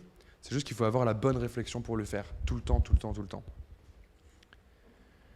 Ensuite, il y a un truc qui est important, c'est le tracking. Le tracking, c'est un peu la bête noire de tous les entrepreneurs qui sont pas tech, qui sont pas un minimum tech, tu vois. C'est genre, il faut lire Lean Analytics, il faut savoir utiliser Mixpanel, il faut comprendre Google Analytics, il faut savoir utiliser Hotjar, enfin tu vois, et t'entends parler de plein d'outils, et tu te dis genre, mais qu'est-ce que je vais faire de tous ces outils? Enfin, c'est ma question préférée. Et du coup, genre, qu'est-ce que tu fais? Et la première chose par rapport à ça, c'est qu'il faut déjà absolument, mais absolument, arrêter le complexe Airbnb. Arrêter le complexe Airbnb. Il y avait cette histoire, enfin j'aime bien dire ça parce que j'avais plein de gens à une époque quand je leur donnais des conseils sur comment faire un produit. Les gens venaient me voir et ils me disaient ouais, je voudrais faire de l'A/B testing. Pourquoi? Parce que, en général, demander pourquoi aux gens, pourquoi les gens veulent faire les choses, c'est une bonne idée. Pourquoi tu veux faire de l'A/B testing? Bah parce que j'ai vu cet article d'Airbnb où ils disaient qu'ils avaient changé la couleur de leurs boutons sur leur formulaire d'inscription et que ça avait augmenté de 10% leur conversion. Et t'es là genre, ouais, mais mec, t'as un site où il y a 2 personnes qui passent. Genre à la limite, tu peux augmenter de 100% ta conversion parce que t'as 2 personnes de plus qui ont cliqué, mais tu vas rien tirer comme conclusion. C'est pourri. Faut arrêter avec ce complexe Airbnb, ce complexe de machin, parce qu'en fait, tant que t'as pas une certaine masse de données et de gens qui transitent sur ton site ou sur ton app ou sur ce que tu veux, tu pourras pas comprendre. Tu pourras pas tirer de conclusion sur est-ce que changer la couleur de mon bouton, ça va changer ma conversion? Non, non. Fais un produit que les gens kiffent. Fais un produit que les gens kiffent. Sors-toi ça de la tête, tout de suite. Genre, c'est essentiel de comprendre qu'il faut pas trop traquer au départ. Je vois tellement de gens qui installent Mixpanel. Donc Mixpanel, pour ceux qui ne connaissent pas, c'est un outil qui est phénoménal, fabuleux, j'avais envie de dire les deux. Parce qu'en fait, ça te permet donc... Comment expliquer ça? Ça te permet, quand tu as du code qui tourne, donc tu as des actions, tu vois, genre par exemple, je clique sur ce bouton, hop, tu as une fonction de code qui s'exécute, et donc qui te renvoie une autre donnée, tu vois. Et ben en fait, au milieu de ce code-là, quoi que tu fasses, tu peux envoyer des events qui vont être retranscrits dans Mixpanel, et tu vas pouvoir dire, par exemple, quand quelqu'un clique sur ce bouton, je reçois un event. Et donc tu peux avoir le nombre de fois où ce bouton a été cliqué sur une journée, tu peux le retracer au user qui l'a fait, donc tu te retrouves avec une fiche de toutes les actions que le mec a fait sur le site. C'est hyper creepy, tu vois, il arrive comme ça, homepage, ah il a cliqué sur le formulaire, ah mais il a été lire les CGV avant de s'inscrire. Il y a plein de gens qui font ça, qui lisent les conditions générales d'utilisation et de vente avant de s'inscrire sur un site. Tu le soupçonnes pas, tu vois. Et en fait, un outil comme Mixpanel te permet de comprendre tout ça. Je vois plein de gens qui arrivent et qui installent un Mixpanel. C'est une usine à gaz, tu vois. Mixpanel, ça coûte hyper cher parce qu'en fait, tu payes au nombre de points de data qui sont envoyés à Mixpanel. Donc, dans le cas de quand un user clique sur ce bouton, ou mettons, on fait un event, le user s'est inscrit, tu vois. À chaque fois qu'un user s'inscrit, tu as un point de data qui est pioché sur ton Mixpanel. Et puis, genre, quand tu atteins 300 000 points de data, tu dois passer au plan supérieur et tu dois payer plus, quoi, grosso modo. Je vois des gens qui arrivent et qui installent 1 million d'events. Genre, alors, le user a vu la page d'accueil. Ensuite, il a vu la page de connexion. Il a cliqué sur le lien « Je n'ai pas encore de compte, je vais créer un compte ». Il a tapé son nom dans la barre du nom, il a rentré un mot de passe, il s'est trompé, il y a eu une erreur. Et en fait, ils ont 1 milliard d'events et tu sais plus où donner de la tête. Quand tu arrives sur ton tableau de bord Mixpanel et qu'on te dit voilà tes données principales pour avoir un truc et que tu as une donnée sur il s'est trompé de mot de passe, genre évidemment que tu comprends rien et que tu as 1 milliard de trucs. Et c'est pour ça que en même temps d'oublier ce complexe Airbnb et ce truc de il faut traquer tout qui de toute façon ne marche pas tant que tu n'as pas une certaine masse, il faut aussi comprendre qu'il faut réduire un maximum tes KPI à des KPI, quoi, genre des Key Performance Indicators, genre vraiment les trucs clés, et tu fais grossir ça.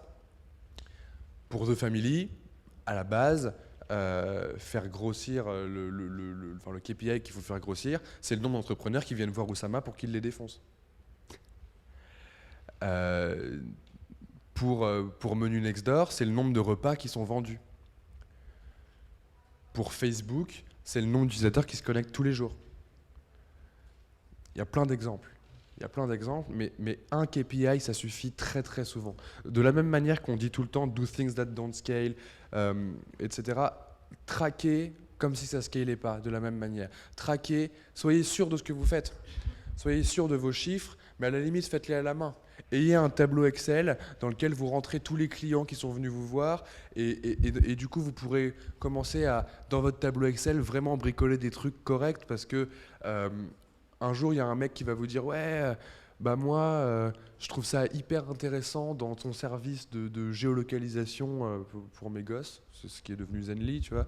Je trouve ça hyper intéressant de pouvoir envoyer facilement un screenshot de ma position à quelqu'un sans avoir à faire tout le truc du screenshot. Et bah, dans ton tableau Excel, peut-être que tu vas noter que ce gars-là, il a dit ça, et tu vas pouvoir commencer à faire des stats sur les feedbacks de tes gens. Et en fait, ça va te permettre d'avoir un tableau de bord qui, certes, est tout moche, pas fonctionnel et scale pas, mais qui va te permettre de tirer des datas d'un truc que tu as juste compris à la main et que tu n'aurais jamais compris si tu avais juste observé. Chez Menu Nextdoor, on a fait l'erreur. On a fait l'erreur beaucoup, beaucoup, beaucoup, tu vois. Et j'ai mis du temps à comprendre pourquoi c'était une erreur. Mais on est arrivé à un point, si Menu Nextdoor a fermé, c'est parce qu'on était arrivé à un point où on essayait d'optimiser le produit. Justement, on faisait ça, on faisait ce complexe Airbnb. On essayait d'optimiser le produit pour qu'il y ait plus de conversions sur certains trucs. Par exemple, on envoyait un mail ce qu'on appelait un mail de follow. Donc sur Menu Nextdoor, tu pouvais venir, suivre un chef, et dès qu'il reproposait un menu, on t'envoyait un mail pour te dire « Hey, il recuisine, commande chez lui », pour augmenter la rétention et tout, tu vois. Ce mail-là, il avait un taux d'ouverture de 30%, un taux de clic de 10%. Ça, il faut être capable de traquer, mais c'est MailChimp, encore une fois, tu vois, c'est pas du code, c'est juste mettre des outils en place. Il avait un taux d'ouverture de 30 et un taux de clic de 10. Et on essayait d'augmenter ça, tu vois. Ah ouais, mais si là, on change la couleur du bouton, peut-être que les gens, ils vont cliquer plus. Ah, mais si là, machin. Et puis au final, ça marchait pas, donc on a augmenté. On envoyait un mail et un SMS. Hey, salut, ton chef, il recuisine. Commande chez nous, s'il te plaît, tu vois. Et les gens, ils voulaient juste de la bonne bouffe. Ils voulaient pas des jolis boutons, ils voulaient pas des mails qui étaient stylés, ils voulaient de la bonne bouffe, ils voulaient bien manger. Si on s'était concentré sur traquer les bonnes choses, on n'aurait pas commencé à traquer tout ce qu'on pouvait, on aurait traqué ce qu'on devait. Et c'est ça qui est hyper important, c'est que le tracking, tout le monde prend ça de travers. Après, comment ça se met en place, c'est un truc que potentiellement on fera dans une prochaine conférence coup d'État un peu plus pratique potentiellement sur comment mettre en place du vrai tracking et comment faire ça. Mais si tu veux, genre, je pense vraiment qu'une boîte, au tout début, quand tu crées ton produit, tu traques à la main. Tu traques tout à la main et ça va te permettre d'avoir des KPI que tu n'aurais pas forcément soupçonné, de voir des corrélations que tu n'aurais pas forcément observées si tu devais être un data scientist avec des bases de données gigantesques, etc. Tu pourras faire des corrélations entre certaines actions d'une personne sur le site et certaines autres actions qu'elle va faire. C'est un truc que tu ne peux pas forcément mettre en place quand tu as les choses. Mais donc, faites-le à la main, parlez à vos users, ça c'est la première étape. La deuxième étape, c'est que tu commences à traquer des funnels. À la base, oui, c'est bien beau de dire oui, machin. Je me permets d'insister sur le fait de ne pas faire l'erreur de traquer trop et de passer trop de temps à traquer parce que finalement, ça ne vous sert à rien. Mais après, il y a une étape un peu intermédiaire qui est de traquer des funnels. C'est une très bonne méthode pour commencer à apprendre à digérer de la data et à l'interpréter. C'est de mettre en place des funnels. Un funnel, c'est quoi? Un funnel, c'est un truc qui d'ailleurs est fait dans Mixpanel, par exemple. Donc c'est comme une sorte d'entonnoir, quoi, où à la base tu fais rentrer un certain nombre de personnes et ressort de cet entonnoir un certain nombre de personnes plus faibles. Il est toujours plus faible. Parce que sinon ça veut dire qu'il y a des gens qui sont incrustés dans le flow, ça marche pas. Il est toujours plus faible, pourquoi? Par exemple, tu peux avoir un funnel qui est ton formulaire d'inscription.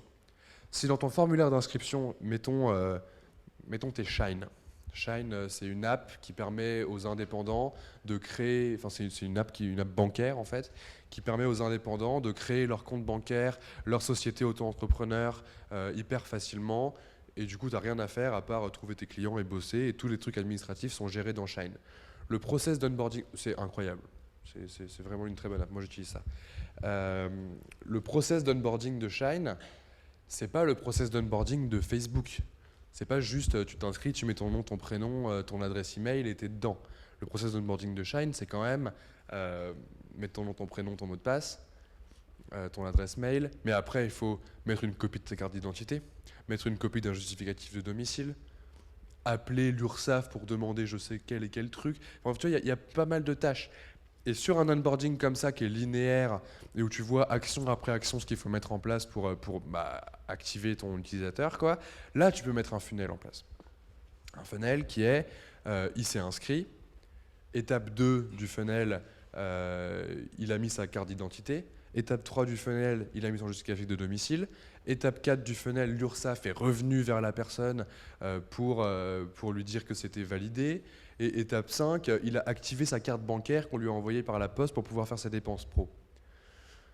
Tout ça, ça vous permet de créer un funnel qui vraiment va vous permettre d'analyser où sont vos points de friction. Et c'est ça qu'il faut déterminer. Et c'est ça qui est important. Et quand on parle de tracking, c'est surtout ça qui est important, c'est de déterminer où sont tes points de friction, mais de manière générale sur ton business. Et on revient à ce truc de tout à l'heure qui est comprenez quel est le problème sous-jacent à votre produit et réfléchissez pas à votre produit comme juste la tech ou juste l'outil que vous délivrez aux gens, mais comprenez le besoin qu'il y a derrière, comprenez le comportement qu'il y a derrière. Refaites cet exercice de il se lève le matin, il mange un croissant, il boit un café, il va dans sa voiture, tout le temps, tout le temps, tout le temps. Si la personne, si vous observez dans votre tracking, dans votre funnel, que la personne, elle rentre pas son justificatif de domicile, et que c'est à ce point-là que tu passes au début tu as 100 personnes. Et puis carte d'identité, tu en as 50. C'est pas mal, c'est un beau taux de conversion pour demander une carte d'identité sur une app que les gens vont juste tester. C'est incroyable d'ailleurs, je pense que c'est pas ça qu'ils ont, quoi. Mettre un justificatif de domicile, tu passes à 5 personnes, c'est qu'il y a un problème. Et le problème, il ne faut pas juste se concentrer et réfléchir au produit en soi, à l'outil que tu mets en place, et dire « Ah, bah sur la page de justificatif de domicile, je vais mettre un petit bonhomme qui sourit, mettre un bouton qui clignote, et les gens ils vont cliquer plus. » Il faut comprendre quel est le comportement derrière. Tu appelles tous les gens qui sont restés bloqués à ce truc-là, à la main, et tu leur dis « Hey, pourquoi tu n'as pas mis ton justificatif de domicile ?» Ouais, parce que mon chien l'a mangé. Ouais, parce que machin, parce que si, parce qu'en fait mon justificatif de domicile, il est pas à j'en ai pas à mon nom, parce que je vis chez mes parents, machin. Et t'observes des patterns. Quand t'as 25 étudiants qui te disent ouais, mais j'ai pas de justificatif de domicile à mon nom parce que je vis chez mes parents, et ben tu trouves une solution et tu l'inclus dans ton produit. Et c'est un truc que tu n'aurais pas fait si tu avais juste traqué tes data et que tu avais réfléchi à mon produit c'est quoi et mon produit c'est mon outil. Et c'est vraiment important d'avoir cette étape intermédiaire où tu traques que des funnels et de bien maîtriser cet outil-là qui te permet d'un genre plus. Et une règle qui est intéressante et qui ne fonctionne pas dans tous les cas, c'est une règle quoi, c'est de dire que si tu augmentes la conversion, plus tu augmentes la conversion dans le funnel à un niveau qui est bas, plus ça a d'impact sur ton business. Typiquement, passer de 10% à 25% de conversion sur ton justificatif de domicile dans l'exemple de Shine, c'est beaucoup plus impactant que passer de 50 à 70% dans juste ton inscription. Parce que plus les gens sont bas, plus ils sont déjà engagés et plus tu es sûr que c'est les bonnes personnes. Et ça marche avec le principal funnel que tout le monde connaît, c'est le funnel AR. Donc AR, c'est acquisition, activation, rétention, référal, revenu. Okay, c'est les 5 étapes que tu veux, à travers lesquelles tu veux faire passer ton user dans ton business, quoi. Tu veux l'acquérir, donc trouver un moyen de l'avoir, donc ça peut être du sales, ça peut être du marketing, etc.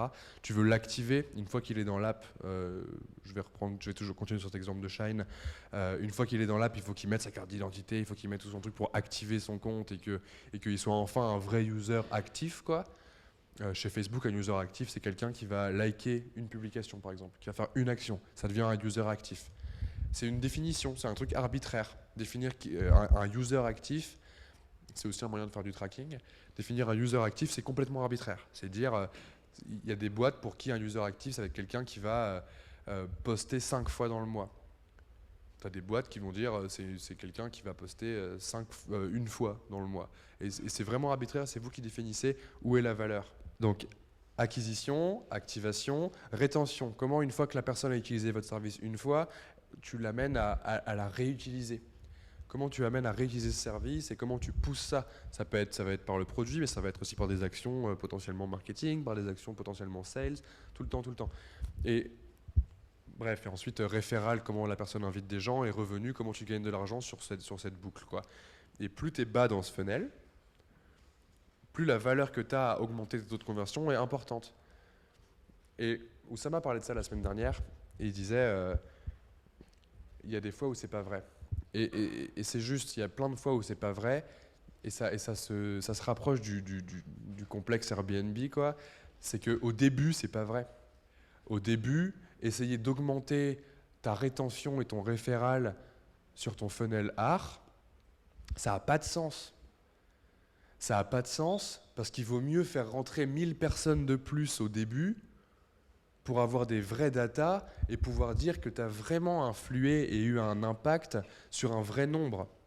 Parce que faire passer ton taux de conversion, de rétention, ton taux de rétention de 10 à 50% sur un panel de 10 personnes, tu veux une médaille?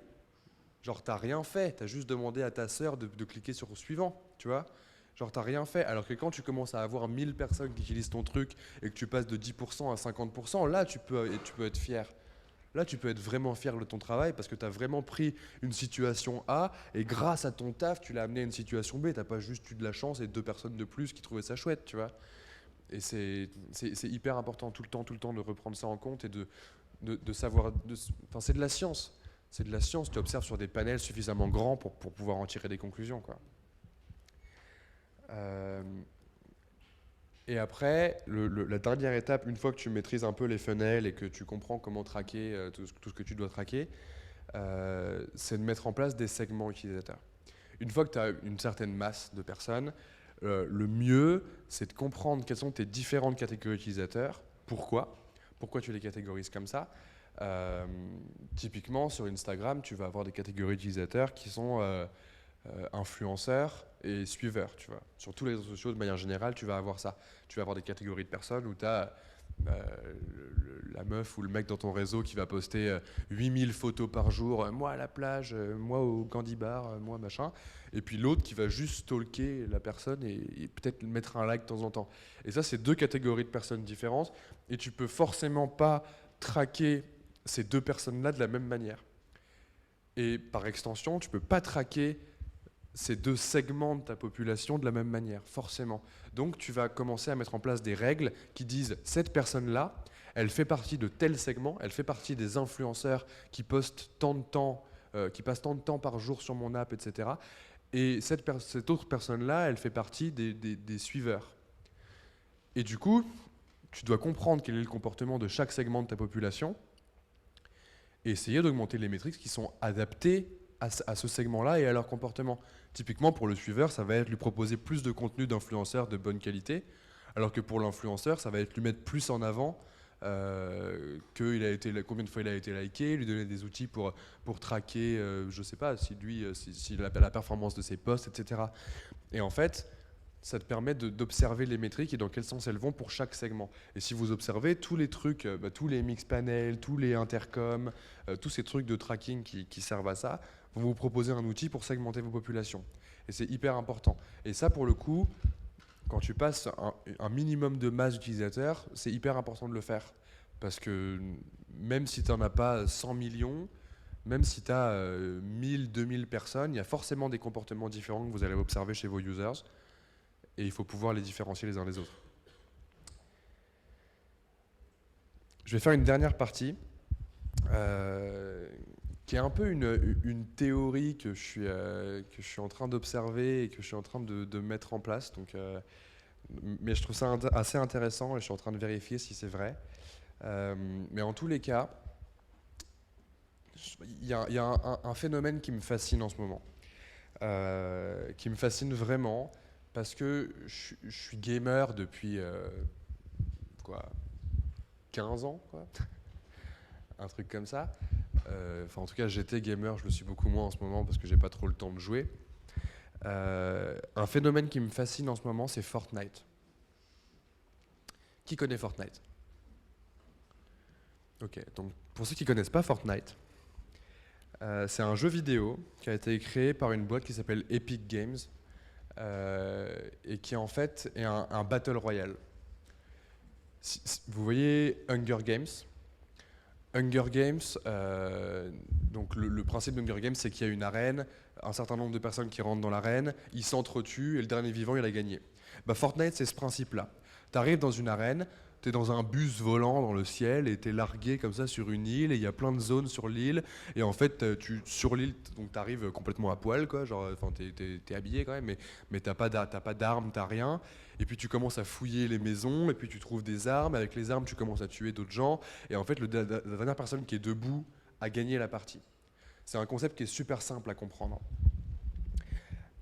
Fortnite, ça me fascine parce que assez récemment, il y a quelques mois, il y a Drake, donc, qui est quand même un des rappeurs les plus connus de la planète, qui a posté qu'il jouait à Fortnite et qui a posté des vidéos de lui en train de jouer à Fortnite. C'est un truc qui était impossible à imaginer il y a 10 ans quand moi j'ai commencé à jouer, quoi. Quand j'ai commencé à jouer un peu sérieusement, c'était impossible à imaginer qu'un jour il y a un rappeur trop stylé, incroyable, qui dise «Oh bah moi aussi je joue à des jeux vidéo comme vous les gars». Et c'est la preuve qu'en fait ce marché-là du jeu vidéo est en train d'exploser complètement. Mais c'est la preuve surtout d'un truc plus important, je trouve, c'est que Fortnite, c'est à la fois un produit de ouf et à la fois une stratégie de distribution de ouf. Et c'est ça mon point, c'est que aujourd'hui votre produit, ça peut, voire ça doit être votre stratégie de distribution. Créer un produit que les gens aiment, c'est pas juste créer un produit que les gens trouvent cool, c'est créer un produit que les gens vont partager. C'est créer un produit qui va être reconnaissable. À l'inverse de Fortnite, moi le jeu principal sur lequel je joue, c'est League of Legends. League of Legends, c'est un jeu qui est, certains vous diront que non, mais qui est complexe, mine de rien, pour quelqu'un de normalement constitué, qui n'est pas complètement timbré à jouer toute la journée, comme j'ai pu le faire, quoi. C'est complexe parce que ça se joue à 5 contre 5, il y a 120 personnages qui peuvent être choisis par les 5 personnes, chaque personnage possède un kit de 4 sorts, il peut utiliser, il peut combiner 6 objets qu'il a achetés dans une boutique qui en comporte 1200, enfin c'est hyper compliqué, il y a beaucoup d'éléments, et donc quand tu regardes une vidéo de League of Legends et que tu connais rien à League of Legends, donc tu entends une conversation de quelqu'un qui parle, ça fait un truc improbable, tu vois. T'entends deux personnes qui jouent à League of Legends alors que tu joues pas, ça fait genre ouais, là le gars il flash, il utilise son Z et en fait après, du coup il retourne et il se fait le Nashor et ensuite il détruit le Nexus et il gagne. Personne comprend rien, tu vois. Quand deux personnes parlent de Fortnite, c'est genre ah ouais, t'as vu, il lui a tiré dessus, l'autre est mort, du coup il a gagné. C'est tout de suite plus simple. Et quand on voit une vidéo de Fortnite sur Facebook, même si on n'a jamais joué à un jeu vidéo de sa vie, on comprend comment ça marche. C'est facile. Genre c'est juste, ils sont dehors, ils ont des guns, ils se tirent dessus, et à la fin, quand il en reste qu'un, il a gagné. Et c'est une stratégie de distribution. Avoir un produit qui est visuellement reconnaissable, avoir un produit que les gens ont envie de partager parce que c'est fun, c'est une stratégie de distribution. Un bon exemple de ça qui ne soit pas du jeu vidéo, c'est Snapchat. Snapchat, à la base, une des raisons pour laquelle ça a cartonné hyper vite et ça a grossi très vite une fois que ça a passé les campus américains, c'est la petite barre noire transparente avec le texte blanc dedans. Vous savez, genre les screenshots de Snapchat. Snapchat, à la base, il n'y avait pas tous les textes qu'on rajoute par-dessus, où tu peux écrire en arc-en-ciel, ajouter des gifs de chat et tout. Il n'y avait pas tout ça. Il y avait juste, tu prenais ta photo, t'étais moche et t'écrivais dessus, genre une petite barre noire transparente avec du texte. Et en fait, le fait d'avoir ce format, je vais le mettre parce que je trouve ça important. Ouais, voilà, super. On a des super screenshots. Vous voyez ce truc-là? Ce truc-là de la barre noire avec le texte, je l'avais dit qu'on était moche quand on se prenait en photo sur Snapchat. La barre noire avec ce texte, ça a cartonné parce qu'en fait, tous les gens, ils voyaient des screenshots de ça sur Facebook, sur Instagram, un peu partout, sur les autres réseaux que Snapchat. Et tout le monde disait, tiens, comment t'as fait pour écrire avec cette barre noire avec le texte blanc? Ah bah c'est Snapchat. Ah ok. Et puis après, quand toute ta journée, tu vois 5 publications où tu as des photos comme ça, avec des barres noires et du texte blanc, tu te dis, bon bah vas-y, je vais m'installer Snapchat, tout le monde utilise ce truc. T'imagines si Snapchat, ils avaient juste fait un truc où tu pouvais envoyer des photos? Ce truc-là, ce truc-là, je suis persuadé que c'est un des gros facteurs de la réussite de Snapchat. Juste le fait d'avoir un élément visuel qui est reconnaissable. Parce que c'est la même chose que pour Fortnite. C'est la même chose que pour Slack. Slack, tout le monde partage des trucs. Genre au début, à la base, Slack c'est parti dans les startups de la Silicon Valley. C'est un endroit où les gens sont principalement dev ou appétents dev ou enfin comprennent un minimum le dev. Donc font attention aux détails d'une techno. Et par exemple, le fait que ton Slack, ton écran de chargement, il y ait des messages customisables et qu'il y ait des messages un peu rigolos, tu vois, et on rigole bien, tu vois, dans Slack, ça a été partagé. Les gens, ils postaient des screenshots. Ah, vous avez vu dans Slack, quand ça charge, il y a des messages marrants. Discord, pareil. Discord, c'est un Slack pour les gamers. Chaque écran de chargement, c'est un petit personnage et c'est une référence à un jeu vidéo qui existe. Et c'est tout le temps, c'est dans les détails et dans les effets visuels et dans les trucs reconnaissables que vous pouvez transformer votre produit en stratégie de distribution. Aujourd'hui, si on prend Coup d'État, donc le produit qu'on est en train de créer ensemble maintenant, Coup d'État, c'est aussi une stratégie de distribution.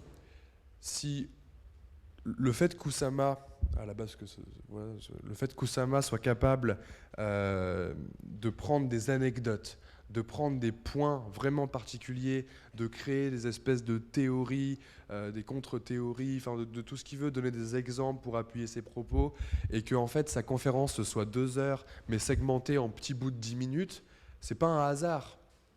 C'est pas un hasard, c'est parce que quand je disais au tout début de la conférence qu'on allait bourriner sur la com avec Coup d'État pour essayer d'avoir un maximum de gens qui s'inscrivent, on va le faire comme ça. On va juste prendre les vidéos de 2 heures, les découper en bouts de 10 minutes, les poster sur YouTube, les poster sur Facebook, les poster sur Instagram et voir ce qui se passe. Mais c'est du contenu qui a trop de valeur. Rien que les 10 petites minutes d'une théorie d'Oussama, ça a beaucoup de valeur. Si on multiplie ça et qu'on dit aux gens hey, vous voulez voir la suite, allez sur Coup d'État, c'est ça notre stratégie. Après, est-ce qu'elle marchera pas, j'en sais rien, mais c'est ça qu'on va tester en tout cas. Et c'est la même chose, c'est qu'aujourd'hui, nous, on a la chance d'avoir un produit qui est un média, en fait, finalement, Coup d'État, c'est un média. Ça se découpe et on pense pas à notre produit comme juste on fait un produit puis on va faire de la pub à côté. Notre produit, c'est notre stratégie de distribution. Parce que c'est reconnaissable, parce que le ton est toujours un peu similaire et parce qu'on arrive à faire quelque chose de fou, quoi. Le truc de cette stratégie de distribution liée à votre produit, c'est que c'est à la fois positif et négatif, c'est plus positif, parce que ça ne marche que si vous parlez correctement à votre audience.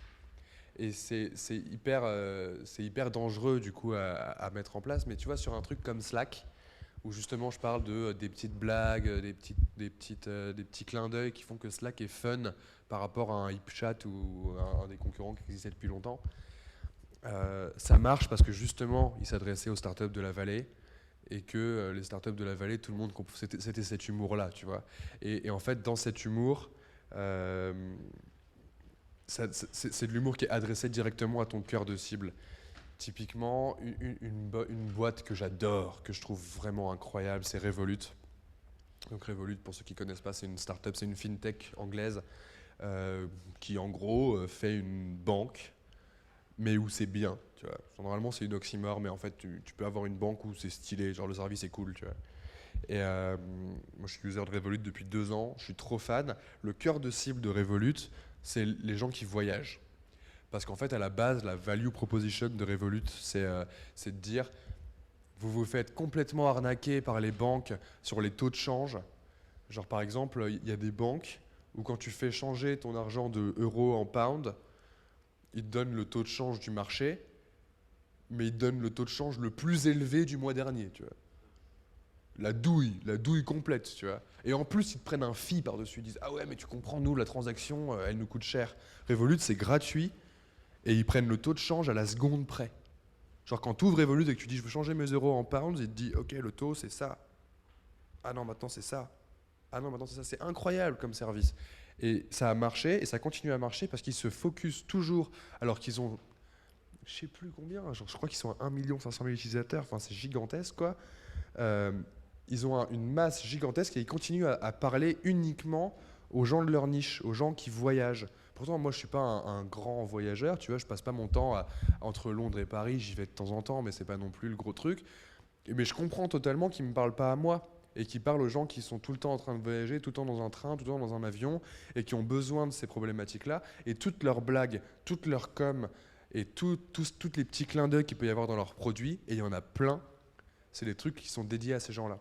Parce que leurs produits, c'est aussi leur stratégie de distribution. Parce que quand tu sors ta carte Revolut et que tu payes avec, les gens te demandent hey, c'est quoi cette carte? La carte Revolut, de base, elle est genre comme ça, tu vois. Au début, j'étais là genre, ah, c'est pas très beau, c'est un vieux dégradé, je suis pas hyper fan, tu vois. Et en fait, j'ai compris. C'est parce qu'en fait, cette carte, elle ressemble à aucune autre carte sur le marché. Et que les gens, quand ils te voient la sortir, maintenant, ils la reconnaissent.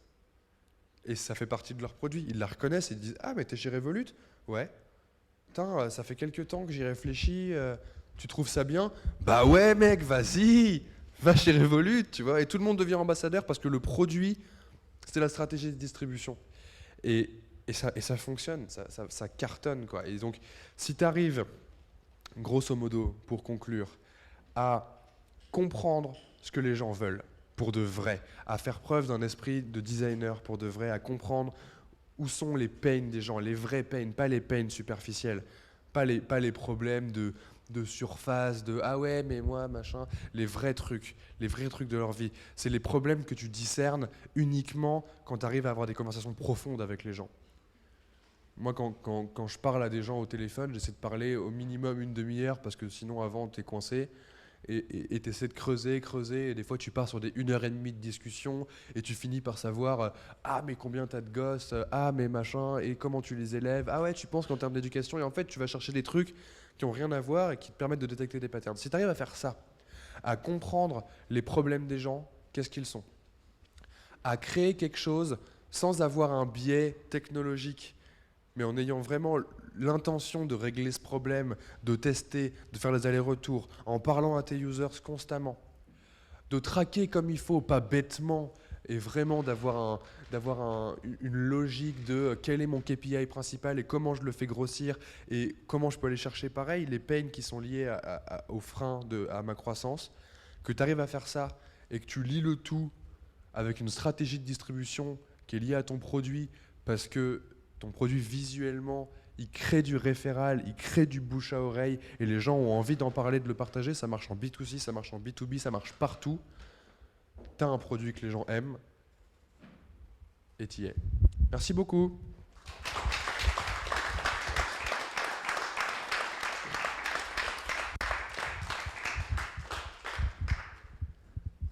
Bon, ça vous a plu ou pas? Vous mentez, c'est sûr. Ouais, c'était intéressant, ouais. Oh merde. Euh, bon, bah, il y a des questions? Est-ce qu'il y a des questions? Ouais, ok, ouais. Dis-moi, je vais répéter ta question.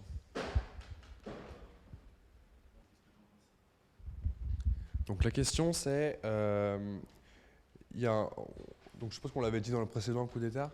C'était un truc qu'on avait potentiellement dit, je pense, mais et donc en gros enfin soit tu as une conversion qui est en dessous de 5% et du coup c'est du bruit et en fait c'est juste un peu anecdotique quoi. Soit tu es au-dessus de 30% et ça veut dire que tu as vraiment quelque chose qui fonctionne. Qu'est-ce que j'en pense? J'en pense que c'est une très bonne règle radicale pour faire du mieux que tu peux.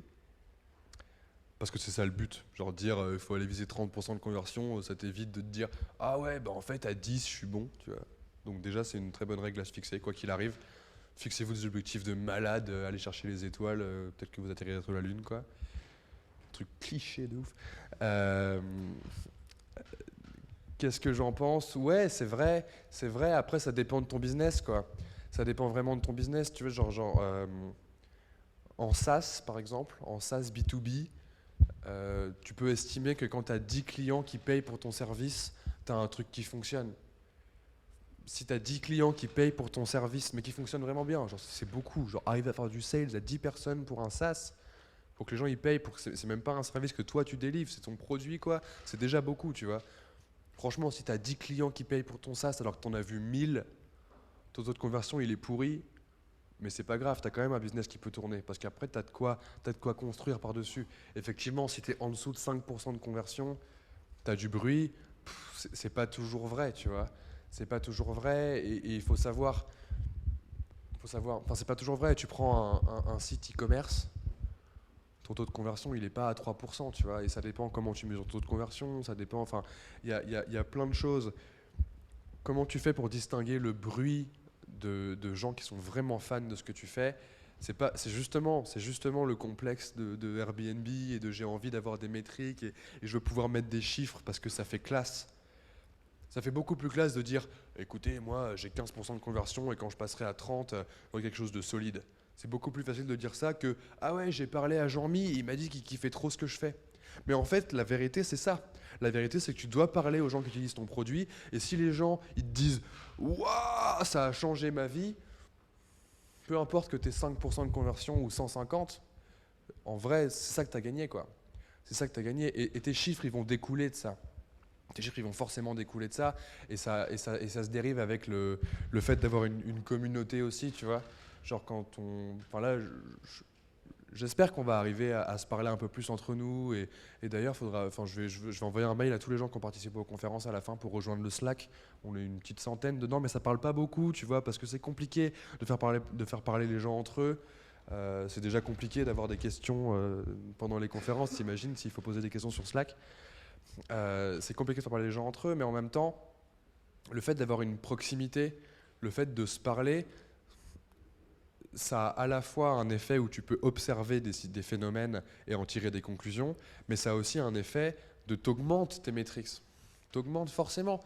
Je veux dire, quand tu as 100 clients et que les 100 clients, tu les connais par cœur, tu sais qui c'est, tu sais ce qu'ils font dans la vie, tu sais pourquoi ils se lèvent le matin.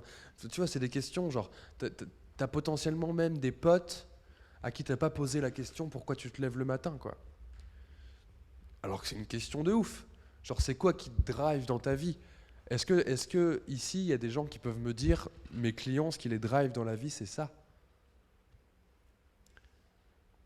Ouais, mais ouais, grave, toi, tu peux. Et c'est trop bien. C'est trop bien. Ça veut dire que tu fais ton taf correctement, quoi. Et aujourd'hui, il y a trop peu de gens qui font ce travail-là. Et le fait de savoir vraiment qui sont tes clients et d'avoir une proximité mentale et psychologique avec eux, ça augmente forcément tes métriques.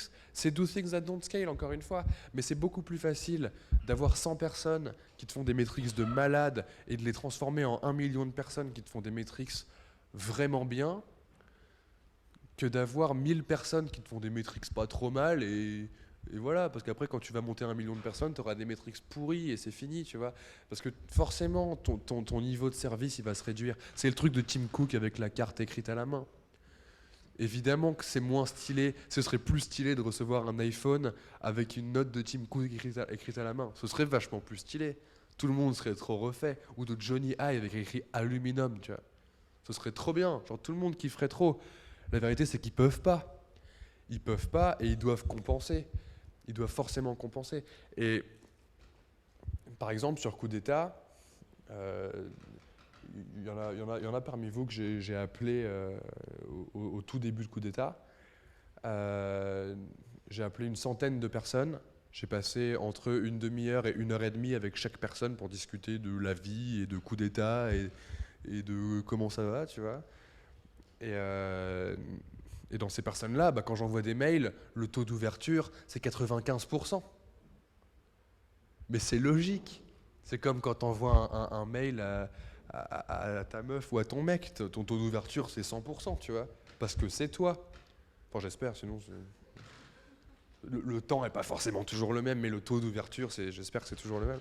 Mais en tous les cas, c'est ça le truc, c'est que être proche de ses clients, c'est bien. C'est toujours do things that don't scale. Et c'est pas une question de chiffres. Les chiffres, ça découle des actions que vous faites, forcément, forcément, forcément. Et c'est pour ça qu'il ne faut pas se benchmarker. C'est pour ça que c'est compliqué de se benchmarker et que dans ta question, il y a ce truc de 5 ou 30%. Bah, tu vois, le raccourci mental que tu vas faire, c'est ouais, bah, mon concurrent, il fait 30% de conversion, donc je dois faire pareil. Ou ouais, mon concurrent, il fait 5% de conversion, donc je dois faire pareil. Mais non, mec, fais du mieux que tu peux. Fais du mieux que tu peux, déchire-toi pour que les gens ils soient trop fans de ton produit et qu'ils vivent et qu'ils dorment pour ça. Et c'est un truc qui est fou. C'est un truc qui est fou et que j'ai réalisé il y a peut-être un an de ça et dont on parle pas assez souvent.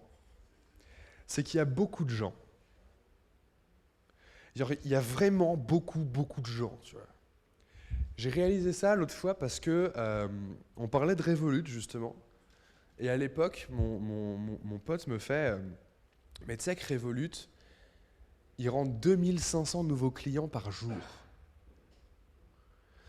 Et tu vois, genre, quand t'entends Revolut fait 1 million d'utilisateurs, quand t'entends Revolut fait 100 millions de chiffre d'affaires, quand t'entends CMI, tu te dis ouais, ok, c'est stylé, c'est une belle boîte. Je trouve que 2500 personnes qui rentrent et qui achètent une carte bleue tous les jours, c'est un vrai chiffre palpable, tu vois.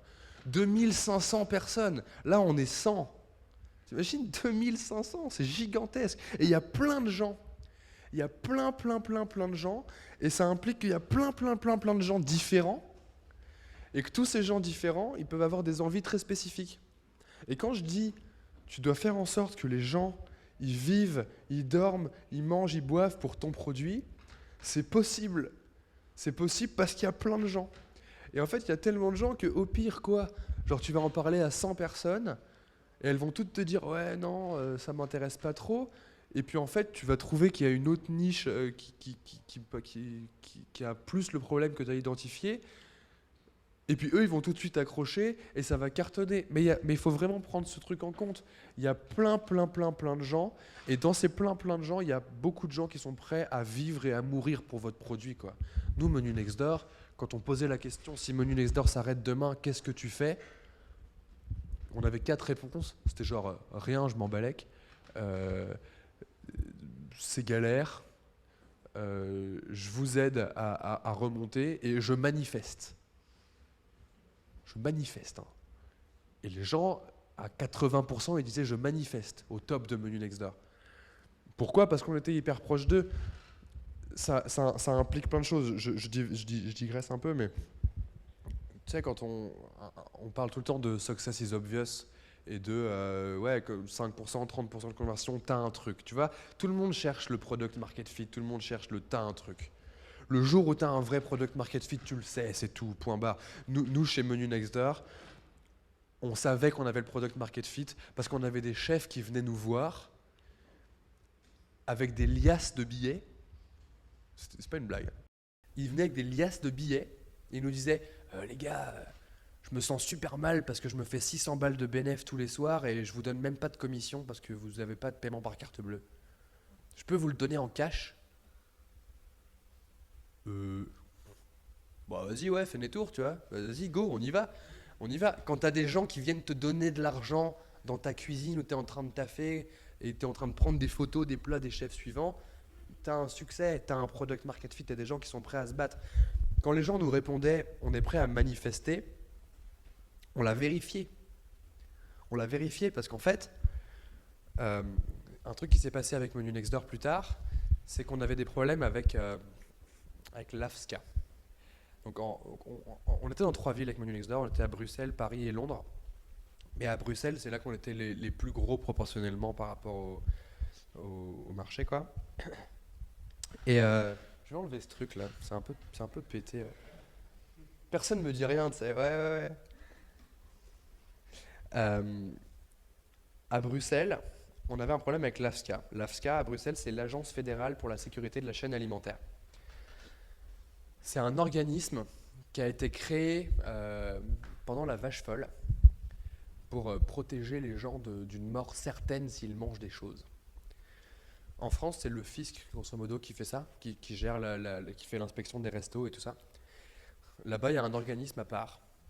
Et grosso modo, ils sont détestés par la population parce qu'ils interdisent tout plein de trucs qui sont cool, tu vois. Genre, en Belgique, ils ont un patrimoine culinaire qui est, bon, qui est pas hyper riche, mais qui est sympa quand même, quoi. Genre, vraiment, il y a quelques trucs vraiment chouettes. Notamment, ils ont une tartorie qui est faite au lait cru des Ardennes. Et le lait cru, c'est pas validé par l'AFSCA, tu vois. Le lait cru, c'est hyper dangereux à la consommation. Donc, il n'y a plus de tartorie en Belgique à cause de l'AFSCA. Et donc l'AFSCA, donc c'est une espèce de cellule un peu arbitraire qui décide si oui ou non tu as le droit de vie ou de mort sur ton resto, quoi. Et donc ils ont vu Menu Next Door, ils ont vu un groupe Facebook qui était passé de 500 personnes à 2500 en 2 semaines, et ils se sont fait oh là, on va se faire ubériser. Ils ont flippé, tu vois. Et, euh, et comme ils ont flippé, bah, ils ont commencé à envoyer des inspecteurs chez tous nos chefs. Tous les chefs, hein. Genre tous les jours il y avait 2 contrôles. Sachant qu'on avait genre 500 chefs en tout, c'était beaucoup, quoi, proportionnellement, tu vois. Et le problème, c'est pas que les chefs étaient pas en règle ou quoi que ce soit. En vrai, les chefs, ils étaient en règle, ils cuisinaient dans leur cuisine, là où ils cuisinent pour leurs gosses, tu vois.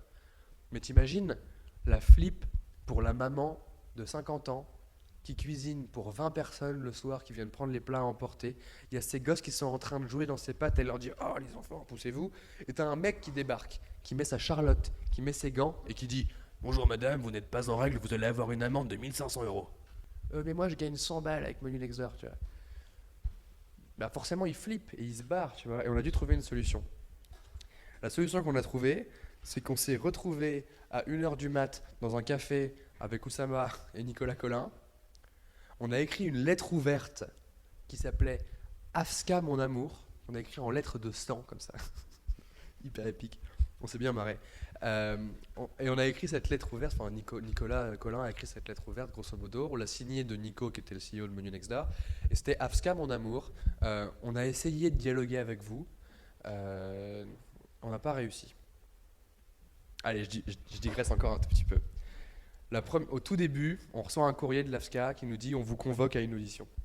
Enfin, on vous convoque, on vous invite à une discussion. C'était plus ça le terme d'ailleurs. C'était cool, tu vois. Donc on se dit ah trop cool, on va voir l'AFSCA. Comme on est des mecs sympas et que potentiellement c'est des mecs sympas, bon, on va arriver à trouver un terrain d'entente et on va faire un truc cool, tu vois. On arrive dans le bâtiment de l'AFSCA. C'est un grand bâtiment comme ça, tout gris. T'arrives là-dedans, tu vas à l'accueil et tu dis bonjour, je viens voir le président de l'AFSCA. Oui, c'est au 13e étage. Ok, Cimer, t'arrives, tu me prends l'ascenseur, il y a un bouton, c'est le 13e étage, tu vois. Déjà, t'es là, genre, c'est chelou, tu vois. Tu montes, 13e étage, t'arrives dans une salle. Donc tu te dis, ça va être cool, ça va être casual, tu vois, genre, il va y avoir le mec, on va se mettre dans son bureau, on va discuter, voir ce qu'on peut faire, machin. T'arrives dans une salle de réunion où c'est le FBI, t'as genre 10 personnes en costard, et le mec se lève à l'autre bout de la table, il fait bonjour, je suis le président de l'AFSCA, je vous présente monsieur qui gère le fisc, monsieur qui gère les impôts, monsieur qui fait ça, ça, ça et ça, madame, machin. Et t'es là genre, ok. Euh, Bah écoutez, en tout cas, merci de nous avoir reçus. Ça fait très plaisir. Donc Nico dit ça, hein. Ça fait très plaisir. Euh, J'espère qu'on va pouvoir dialoguer, discuter, échanger et trouver des solutions pour mettre ensemble à bien cette initiative citoyenne. Et le mec nous regarde et nous dit, vous savez, il y a 200 ans, les initiatives citoyennes, on leur coupait la tête. Donc tu te rassois et tu fais OK. Et c'est galère, tu vois, c'est galère. Et donc dans la lettre ouverte, 1 an plus tard, on leur écrit ça, on leur dit ça. On leur dit écoutez, on a voulu dialoguer avec vous et vous nous avez dit que vous alliez nous couper la tête. Qu'est-ce que vous voulez qu'on fasse? Et tous les gens qui, dans le Typeform, on leur avait demandé qu'est-ce que vous feriez si Menu Next Door s'éteint et qu'ils avaient dit on va manifester, tous les gens ont lu cette putain de lettre ouverte, ça a été lu 400 000 fois. En Belgique, ils sont 10 millions, dont 1 million à Bruxelles. Il y a 400 000 personnes qui ont lu cette lettre. Bon, il y en a aussi un peu en France et tout, mais c'est quand même énorme, tu vois. Et en fait, cette lettre, elle nous a permis de rencontrer le ministre qui était en charge de l'AFSCA à l'époque. On est devenus potes avec lui. On a bu des bières et tout. En Belgique, tout se règle en buvant des bières. On a bu des bières avec lui. Et le gars a fait passer une loi pour que l'AFSCA puisse plus nous emmerder, quoi. Et, et c'est ça la force d'avoir des users qui sont fans de ce que vous faites. Et qui sont fans plus que de ce que vous faites, qui sont fans de vous. En fait, il y a un truc comme ça. Il y a un peu un tabou français sur la mégalomanie, tu vois. Et je vois beaucoup d'investisseurs qui me disent la mégalomanie, c'est bien, Genre, pour monter une start-up, si tu veux faire un truc gigantesque, faut être mégalo, tu vois, forcément. T'es obligé, sinon tu peux pas vouloir avoir envie de monter des empires. Et c'est pas forcément mal, ça veut pas dire que t'es une mauvaise personne. Évidemment, si t'es mégalomane et que tu veux buter tout le monde, t'es une mauvaise personne. Mais si t'es mégalomane et que tu veux juste créer un grand truc, bah grand bien t'en face, tu vois. Et fais-toi plaisir. Et c'est ça, dans être mégalomane et accepter le fait d'avoir un petit peu de mégalomanie en soi, ça implique qu'il faut accepter que les gens ils soient là pour toi aussi. Ils sont pas là forcément pour ton produit. Ils sont là parce que toi, ils te kiffent, quoi. Et c'est vrai au début, et c'est vrai de plus en plus au fur et à mesure, et tu représentes quelque chose. C'est pour ça qu'il y a souvent une personne qui est mise en avant dans une boîte. C'est pour ça que souvent c'est le CEO et qu'il y a une personne qui est dans la presse. Et ça crée des conflits, tu sais. Moi, je vois des boîtes où les gens ils me disent ouais, mais moi je suis le cofondateur, et c'est tout le temps le CEO qui est dans la presse et on parle jamais de moi. Bah ouais, mec, c'est plus facile pour les gens de retenir une personne que un quatuor de fondateurs. Et toi, tu fais quoi dans l'équipe? Alors moi, je m'occupe des développeurs. Les gens, ils lisent l'Express, ils comprennent rien, tu vois. Genre, t'es obligé d'avoir une personne, une figure. T'imagines si à chaque fois que Mark Zuckerberg il parlait dans la presse, on disait Mark Zuckerberg et ses cofondateurs, Eduardo Savrine et machin et machin. D'ailleurs, j'arrive même pas à les avoir de tête, tu vois. Genre forcément, c'est trop compliqué et c'est hyper important d'avoir des gens qui sont là pour toi aussi. Je suis sûr que dans les gens, il y a 2 ans, je sais pas quel est le chiffre maintenant, mais le NPS de Facebook, donc le Net Promoter Score, c'est en gros le score que tu obtiens quand tu poses la question aux gens. euh, à quel point vous seriez prêt à recommander ce produit à quelqu'un d'autre. Grosso modo, si tu es entre 1 et 5, bah, ton produit est pourri, quoi. Si tu es entre 5 et 8, tu as un truc qui est bien. Et si tu es à 9 et 10, tu as un produit incroyable. Et les gens kiffent trop ton produit, ça veut dire qu'ils le recommandent à tout le monde et qu'ils sont ambassadeurs. C'est quasiment sûr, tu vois. Le NPS de Facebook il y a 2 ans, c'était 90. C'est gigantesque, tu vois. Je suis persuadé que dans une partie des gens qui promeuvent Facebook et qui disent c'est incroyable, je mets 9 sur 10 à Facebook, euh, il y en a plein qui le font pour Mark Zuckerberg, quoi. Et si c'était pas le cas au départ, si c'est plus le cas maintenant, c'était le cas au départ. Et c'est toujours pareil, tu vois, ils le font pour Mark Zuckerberg, ils le font peut-être pour Harvard, ils le font peut-être pour plein de raisons, mais ils le font jamais parce que juste le produit est ouf. Ils le font parce qu'ils veulent leur putain de shot de dopamine et où ils se sentent acceptés.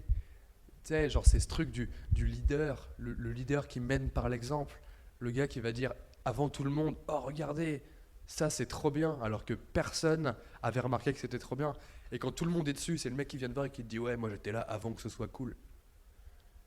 Et c'est toujours pareil, c'est des mécanismes sociaux, il faut comprendre ces mécanismes sociaux, il faut comprendre qui sont nos utilisateurs et pourquoi ils font ce qu'ils font, encore. Bah merci beaucoup en tout cas.